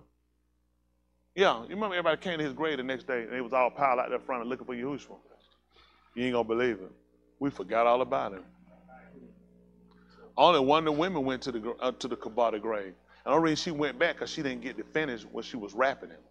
See, when he moved, it was too close. We were coming up on the Shabbat and the evening was coming. So when she wrapped him, they only had enough time to get him in. She couldn't complete it. So her end coming back there was to finish up what she couldn't do because we fell on a double Shabbat. So there was no way to get to him. By the time we got to him, it would be the third yom. That's why I'm still confusing these people that had these revolving Shabbat. Right. And saying you can't have a double one because he actually fell on a double Shabbat. He fell on the Shabbat because we came right into Pesach, which was our first day, and it also fell on what they would call Saturday, which was a Shabbat. So we couldn't touch him. That's why he got up on the first day of the week. Remember, he supposed to be there for 3 days and 3 nights. So we had to get him in before that day ended, before the night come. That covered half of a day. Then he sat in there a whole day and another day, and we got him on the eve. We caught him when the Shabbat came, so he caught a night that finished up a day. That's how he got 3 days and 3 nights. I don't know what these people doing. They can't count to save their life. That's why he got up early. They tell you early Sunday, all he had to do was get up after Shabbat was over. It was purpose, because he had to rest on Shabbat too. So it was purpose it had to be a double Shabbat. Now, ask these folk that do a revolving Shabbat to tell you how they get a double Shabbat. They'll tell you it's impossible to have a double Shabbat. But he wound up being in the grave for 3 days and 3 nights. Because it was a double Shabbat. It was no way to get back to him to finish it until after. And after the Shabbat, we gave him 3 days and 3 nights. They trying to count 12 hours. It ain't about 12 hours. It's about how long, it's about, once it's daylight and it goes dark, that's a day. Mm-hmm. That's what they messed up at. Mm-hmm. And that the case, tell them when he first created day and night, how many hours was it? He told you, because you look, it had been night longer than 12 hours. Mm. That's right. When he came here with night, how long was it night? 12 hours? That's right. He was trying to get you on night and day, diamond. You started getting time, you start setting time so you can start doing hours and doing things like that. But day and night set its own time. Once it's day and it goes night, that's it. That's a day. So once they got him in before the Shabbat sat, that completed the day for him. All he needed was a night. That's why he would got up after Shabbat. Shabbat ends when? When the Shabbat set, they gave him another day and a night. They so stupid, they trying to make one out of one. He took the day of when he put him in, and he took the night of when he got up, they gave him another day. They waste too much time. See, a lot of these folks do, they ain't trying to seek no salvation. They're trying to seek stupidity. Because they will clearly tell you, ask them, how can you have a double Shabbat if you're doing revolving Shabbats? It's impossible. So how did Yahushua get a double Shabbat?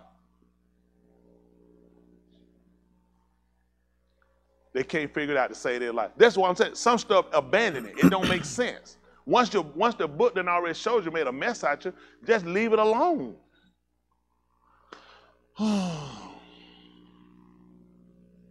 They folk gonna sit up here and tell you that man went in the grind early Friday morning. Early Friday morning, got up Sunday. These folk don't know what they talking about. I don't know whether that man did not go on no grade no early, no Friday. I don't know what these people, if he went in there Friday afternoon, you still can't get 3 days and 3 nights. If he died on Good Friday, so he went in the ground Friday night, okay? Then he in there Saturday, right? Then Sunday, we missing something. We're missing a night. So we got him at 2.5 days. These people just adding up stuff that don't practically make sense. They don't care. Because my God can do anything. He never told you what these people are telling you. There's a science and a purpose behind what he's doing, and these people don't sit down long enough to try to get it. Because they don't care. They don't care. They ain't gonna say the man was in the grave. He will walk around inside the tomb. Don't make common sense. That means he was up working. Really a complete Shabbat that nobody can keep is you do nothing. That's right. That's right. That was the purpose of putting him there. He's the only person that kept a complete Shabbat. That's right. I had to drive to get him. Yeah. There was a purpose, but there still be followed up on the work. That's right. That's Even right. to come down and eat it. He said, if no man do any work, save What you must eat. what he must eat. And I got folks here, they won't even fit nothing to eat. But that's where you at. But you got up and did everything else. Yahushua laid completely right there. That's a complete Shabbat. He did absolutely nothing. Yahuwah told you he did it. He said when he did it, he said he was refreshed. That's right. He said, I didn't do nothing. That's right. You were told that if your ox fell in the ditch or your sheep, that you go get it out. That's on Shabbat. That's right. You tell me you didn't work? Yes, sir. It permitted, but you didn't keep the Shabbat completely as it's supposed to be kept. That's right. Where you do nothing. This man tried to show you can't keep it the way you're supposed to. Yeah. So just come on here and get taught. Come on. Now, I know they're gonna do it. They finna go try to go to work now. I know. I already know. They hear what they want to hear. That's right. You heard preacher. We can go to the store and go shopping. That's what I said. Y'all heard me say it. Because you always trying to find a reason to be stupid. The man was trying to show us no one has been able to do it. That's why he tried to show you by the works of the Torah, you had to make too many amendments. Too many. That's right. Why you think amendments came in? Why, listen, these people established a constitution. You weren't in it. Right. They had to make amendments to a lot for you. Come on. Because there was no way to cover you in it. That's right. Amendments were made to the Torah because there was no way you could do it. That's right. I just told you thou shalt not kill. If you don't know how to put an axe head on an axe and it come up and kill a man, what did I tell you? I had to make an amendment for that. That's right. Based off of the fact it was not well. So that means I have done things without me intentionally wanting to do it, that one in my heart, I'm still guilty. That's why he had to give me Khan and not the Torah. Because it didn't allot for that. Mm-hmm. It don't allot for you to have no mistakes. It did not allot. I had to keep making amendments. Because you couldn't do it. You up here studying, crying, oh, I ain't trying to do it. I ain't got nothing to say if you ain't try to do it. I said don't do it. That's why I tried to show you. I had to give you a favor. I did you a favor. For the women, you found you couldn't produce blood when you laid down, you supposed to be killed. Automatic, you supposed to be dead. No question asked. You played the harlot. Musha said, hold on for a minute. Let me write him a precept. Give her a bill of divorcement and put away. All the stuff we done done. Everybody by the tour. If we kept the tour where it supposed to, everybody supposed to be dead. Yeah, it's true. It's true. It ain't no lot me talking about, I ain't know I wasn't supposed to have sex before I get married. I don't have nothing else to say that. I said you weren't supposed to do it. I said you played the harlot in your father's house. You're supposed to be dead. Got to make an amendment. He kept trying to show you, you can't keep it. And I got these folks, straight law. Straight law. Listen, all law. They breaking it every day. Every day. If they were keeping it right, they ought to kill themselves. Yeah, that's right.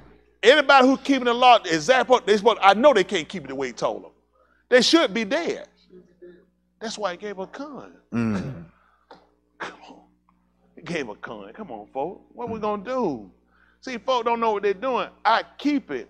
There's an ahab, an attraction to keep for the fact that I couldn't do it the way I was supposed to do it. This man had to set provision for me to be able to get in. I'm so appreciative that he didn't hold me to the letter. The letter kill it. The letter kill it. To prove you the letter kill it, let me tell you what happened. How you understand it? How y'all understand everything? As a man, letter kill it. Uriah. Y'all remember Uriah? Dawood. You remember what Dawood did with Uriah, Justin? What did he do? He wrote a letter. He wrote a letter and he sealed it with his ring. And he told him when he get there, he told him he had slept with his wife. He wrote a letter and gave it to Uriah and sealed it and told him to give it to the captain of the host. He gave it to the captain of the host, and when the captain of the host got the letter, he read the letter. He looked at Uriah and it let him know that when they get in the hot battle, draw back. When Uriah will fight, you know what Uriah said? And you learned it from Shaul, we not of them that draw back. See, the letter didn't make provision for him with that. See, he knew Uriah wouldn't draw back. But the letter said, when the battle get hot, told all the men, you draw back. And you know what happened? Uriah died. That's how I know the letter killed him. But the Ruach give Cain. This is what I do for a living. The letter kill it. These people don't know what they're doing. None of these folks can keep no Torah. Just shut up, tell lies. That's We right. couldn't keep it where it's supposed to. The letter kill it. The letter made provision for that. Letter didn't say no provision. But if you make your own mind, if you feel like it ain't right now, you got your own mind. The letter had no provision. The letter told them clearly, when you get in there and when you get into this battle, draw back. That's why Shaul said, we not of them that draw back. We them that are mind to the saving of the soul. That's why I'm here. Hello? Yes, sir. Hey, man, they had to send back a messenger and had to go back and tell him. He told me, you see them a lot to tell him. Let him know about his servant Uriah was dead. He was moot. And he went back and he told me, he asked you, why were you so not a wall? You knew they were shooting. When he got back there, Daoud let him know. So the sword fall on one as well as the other one. Told him, said, tell the captain, tell that man, said, strengthen yourself. That's all he told him, do, strengthen yourself. They made no provision for no crying, told him we're going to have no funeral for him. That's the law. We done sent the letter. Why don't he told that man, listen, strengthen yourself. He let him know, said the sword fall on one as well as the other one. Man, strengthen yourself in the battle. Because it doesn't make provision for you. That's why you need it coming. This man done lost his life. You know what they told him? Man, strengthen yourself. That's what the letter do. That's why I'm serving under con. And I still keep the Torah. That's right. Y'all got it? Man, these folks don't know that. They're not honest. They're not honest. I love to see them folk, they tell me that stuff. Go ahead and keep. I want to see you keep all of it. I'll keep the stone right there to kill you. He found a woman in the act of adultery. What the letter was told him to do? Kill her. What Yahushua said. He said, let woman die sin, catch the first stone. That's right. If we'd have kept the letter, where she been? Dead. They'd have had her funeral. That's what he tried to show you, con. He said, man, the Ruach give life. He told that woman this. Them folks had to drop them, but they had to drop them. The letter told them to kill her. They asked her, what we supposed to do? We caught an act of adultery. Stone. This the letter now. And he couldn't prevent no letter. He said, well, let the one without cutting, let them catch the first stone. They said, and they dropped it and walked off. He looked around. He said, where are your accusers? She said, I don't have any. He said, neither do I. Go and Qatar no more. You know what they did? He said, I can hold all I want to. I'm finna sell this thing on the market. Man, they never told her. He told that woman, don't do it no more. Con don't make provision for you either. Just like Torah don't make provision, Con don't make provision for you to keep doing. That's why he said, shall we continue in Qatar that Con about? He said, no. Elohim said, no. That's why you be a fool to think Con give you no license to keep committing no Qatar. Always trying to get out of us. I ain't trying to get around nothing. I'm trying to get in this thing. Listen what he told him. Why do you cry out over your injury? That's what he want to know. What you crying for about your situation? That's what he want to know. Why were these folks crying? This because of what you do. This because of what you've done. You know what it takes for you to mature enough to realize what you going through, just like Ali did. When he told him how Yahuwah was going to cut him off, and what he told him, you saw he started crying, he started hollering out. He said, this is Yahuwah. That's why he looked at them, what you crying for? He ain't started crying, what? Man, nobody told me this the first time I heard that. He says Yahuwah. He realized that's Yahuwah. That's why he look at these folks, he like, what you crying out for? This your injury, it's because of what you done. That's why he can't get nobody to be willing to say, listen, I'm only suffering because of it's stuff I deal with today. It's because of what I done. Ain't called Dwight. I just use ain't cause nothing Jahid or Daddy did. Telling that lie for it cause of the stuff I done. That's right. Like he told me, he said I ain't gonna make no end of you, but I can't leave you all together unpunished. Right. I'm gonna go and kill all these people and you ain't got a scratch on you. Nigga, please. That's why he told you about it before he done it. I'm going to cut everybody else off, but I'm going to still keep you in, but I ain't going to leave you unpunished. You know what? So get what? I take your chastisement now as a hug. They might say, woo, man, look how he whooping Smith. Man, he tearing it behind up. Yeah, he had his punishment, but he ain't going to make an end of it. That's right. That's a big difference. See, but when you don't know that, I feel like he going to kill me. He ain't going to give me no resolve. And I'm a mumbling and grumbling. I'm going to quit and run off, and I'm going to deny his shim. Now I'm outside with the people he's going to destroy. That's why you want to learn how to do it. Sagar. Sagar. Sapa. Shut your lips. Just shut your lips.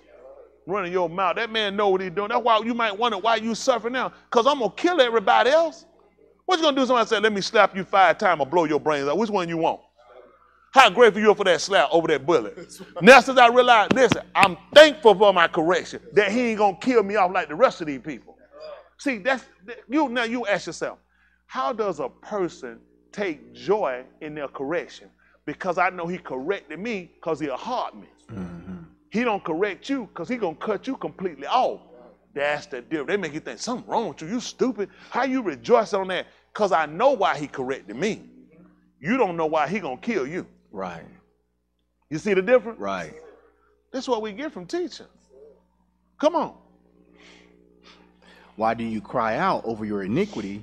Your pain is incurable. Because your iniquity is great and your kataim are numerous, I have done these things to you. Y'all ain't gonna believe when Yahushua was up there, he cried out. That's what he was looking at. That conversation he had was to Yahushua. It was for us. He wanted to know, why was he crying out? You took these people kataim on. And because it's numerous, why y'all think he had to be beat and slapped? Thorns had to be put on his head and pierced in his. Why y'all think it had to be done? He told, I wanted you. When that man threw that spear at him, he threw it to an enemy. You're an enemy to me. Anytime you make a talk, he look at, listen, you are a foe. You're not a friend. I meant to take you out. And this man took it upon himself. So we got to see our chastisement be upon him. That death was meant for you. I made a full end of this man, but I ain't leave you unpunished. I still got to punish you now. I tried to show you this is the reward of kataim. I killed a man because of this, but I let you stay. I didn't cut you off. I just punished you. And all I want to know is, why you mumbling, grumbling, crying? All the things I'm doing to you, it because of who in here had committed kata? So what you crying for? What you complaining for? You innocent? You ain't done nothing? All of us, people, all of us guilty. They don't even know, what are you crying for? Come on, son. Therefore, all who devour you shall be devoured. Oh, you want to know why your boss treats you so bad? You want to know why people come against you? Why? Guess why? I use them to do what they do to you, because I'm going to kill them. Everybody that devour you, that destroy you, I'm going to destroy those people. But I had to punish you. So now it's an understanding what things happen before I mumble and grumble, before I complain, before I faint, before I quit. I understand. I have a skill level that most people don't have now. I don't have to go shut down and cry, oh, Lord Jesus, what the world happened to me? Whole world against me. Every time I look around, folk mess me, folk lying on me, folk doing something. Because I'm going to destroy those people. But I had to punish you. I'm not going to make a full end of you. So it makes a difference when you're going through things versus you just quit and you start complaining and you find a reason to go masturbate, lust, commit adultery, whatever it is that go contrary to the will. Listen, I'm holding fast. Mm-hmm. I'm holding fast till my change comes. Huh? I'm like a nigga at the restaurant. I gave him $100 and my stuff they called for $199. I ain't going nowhere till my change comes. That's right. Tell me, walk out, leave no $98 or change. I'm gonna be right here until my change comes. Y'all hear me? You paid $1.99 for this. This is what it cost, and you done left $100 bill. You gonna leave before you get your change? Nigga, you better stay yourself still. Y'all hear me? Wait for your change to come. That's right. Come on, finish up. And all your adversaries, every one of them, shall go into captivity. And those who plunder you shall be plundered. Everybody that took from you, they're gonna be plundered. See, and guess what? Let's go out here and start. Come on, let's go kill white people and get our stuff. Come on. Come on, y'all, let's go kill them. Let's go kill China. Just you ready to go? Come on, my brother said, come on. My brother just come. My brother said, anybody jumped up and is ready to go kill white folks, make sure they get a check. You too. Come on, white man. I can see it in your eyes. Come on. I want to get you for ready to go march and kill white people. I know. And I want to get you for sitting around there rejoicing to my, they can't kill white people. My brother talked about y'all too. That man's here killing himself, it'd be one less. The white Clayton Bigsby.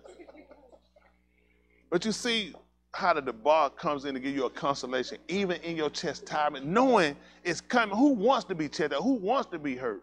But the fact he letting you look at the alternative, though, I'm going to make an end of these people. Everybody that done something to you, I'm going to cut these people off. So when you running, why say the same? I can't get, I ain't did nothing to, how many times you wonder why people do stuff to you? Now you know. Because I know, don't go that time out, oh yeah, boy, you just don't know, boy. You finna be dead. You don't know who you playing with. Please don't do that. Please don't pull that Christ-like stuff. Don't do that. Just be quiet and move on. Stay in the sanctity of knowing there's consolation in it, right? That's why y'all see why we set a foundation? So it makes sense. Now when something come, you go to work Monday, now your body out of nowhere just come at you. Instead you like, man, what the F all this about? Man, it don't even make no sense. It don't make no sense. It makes sense now, don't it? Because you know what? I'm finna cut your hours. You know what I'm gonna do? I'm finna cut your pay, which means I'm taking something from you. And you know why I'm doing this? Because you plan on killing me. He said everybody that devoured you. So now, guess what? We never looked at why somebody just come at you. Why they doing it and they supposed to be over you? Why? And you think, look, I don't know why. I don't do nothing about it. I ain't bothering about it. I'm using you. I'm going to let these people take from you because I'm going to plunder them. I'm going to let these people come at you because this is going to be my excuse to get them. Now you can go through it. They're thinking, why that person ain't cutting the food? Why that person ain't all there tearing up stuff, hollering, oh, come to the parking lot. I'm going to show you. You finna find you messing with Yehuda. I'll blow your brains out. They're trying to figure what you think. That's typical. When you don't know, we've been left to, we have to defend. We've been left to our devices. But now when you know, the only way you cut my hour, the only way you took from me is because he going to do something to you. And you ain't even got to tell him about it. He giving you consolation. Somebody else watching you on the job trying to figure out, why that man cutting the food? I know what I do. I know I have my gun and I be with him in the park. I be walking. I take my knife out, slash them tires. But they don't know what you know. They don't know that Yahuwah using you, just like he did when he sent him down to the potter house. You're a vessel to me. And I'm going to show these folk what I'm going to do. I'm going to sit here and let you get marred, but it's going to be by my command, and I'm going to build you back up, and they're going to see how I fashion you. Y'all got it? So now we realize you ain't got to. Think about how many folks said the battle is not yours, it's Yahuwah. What did that really mean to you before you get this knowledge now? It's just words, it's a song. Now you getting to listen to that man saying, everybody, listen, I'm going to correct you with these people, but the people that correct you, I'm going to cut them off. That's right. So I can take joy in my affliction simply because I know my end. And I know yours too. You see that? Let me show you something right quick. 31 and 1, I'm trying to let y'all go. I know I hear y'all a while, and I'm tired y'all, none again. Yaramyahu 31 and 1 right quick. I'll try to let y'all go.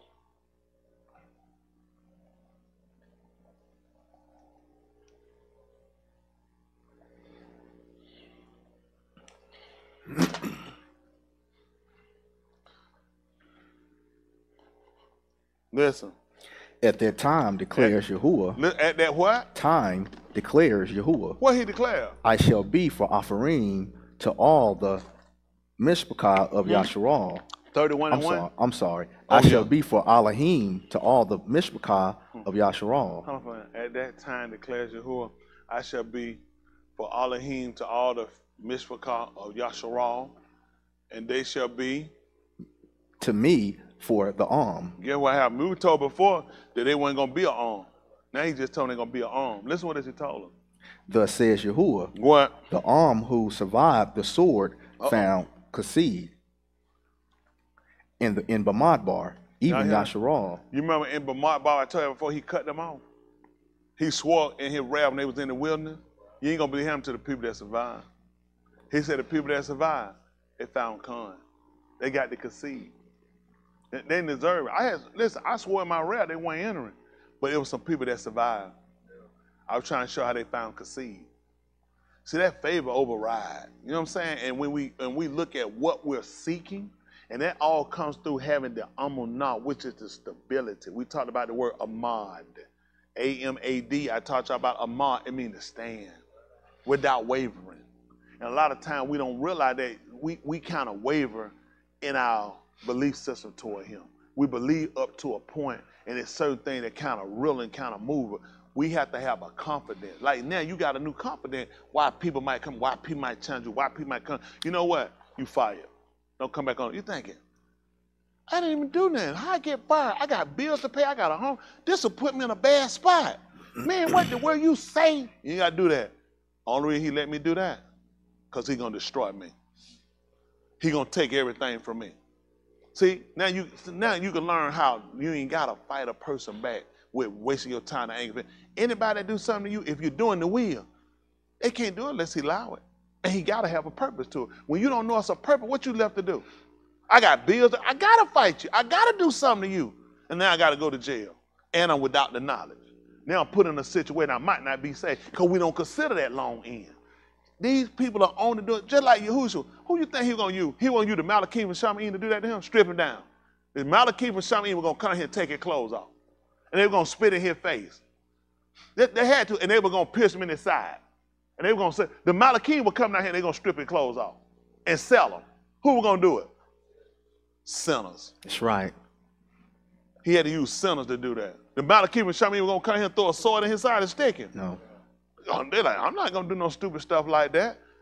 Let one of them sinners do it. So who you think he going to use to do these things against you? And those are people he going to destroy. See? But he let you know. They could have complained about the wilderness and how hard it was for Marbar. But he told you that the people that survived it, they found Kassid. That's what you're seeking. If you survive it, you can have Kassid. That's two. Appreciate you. Appreciate you.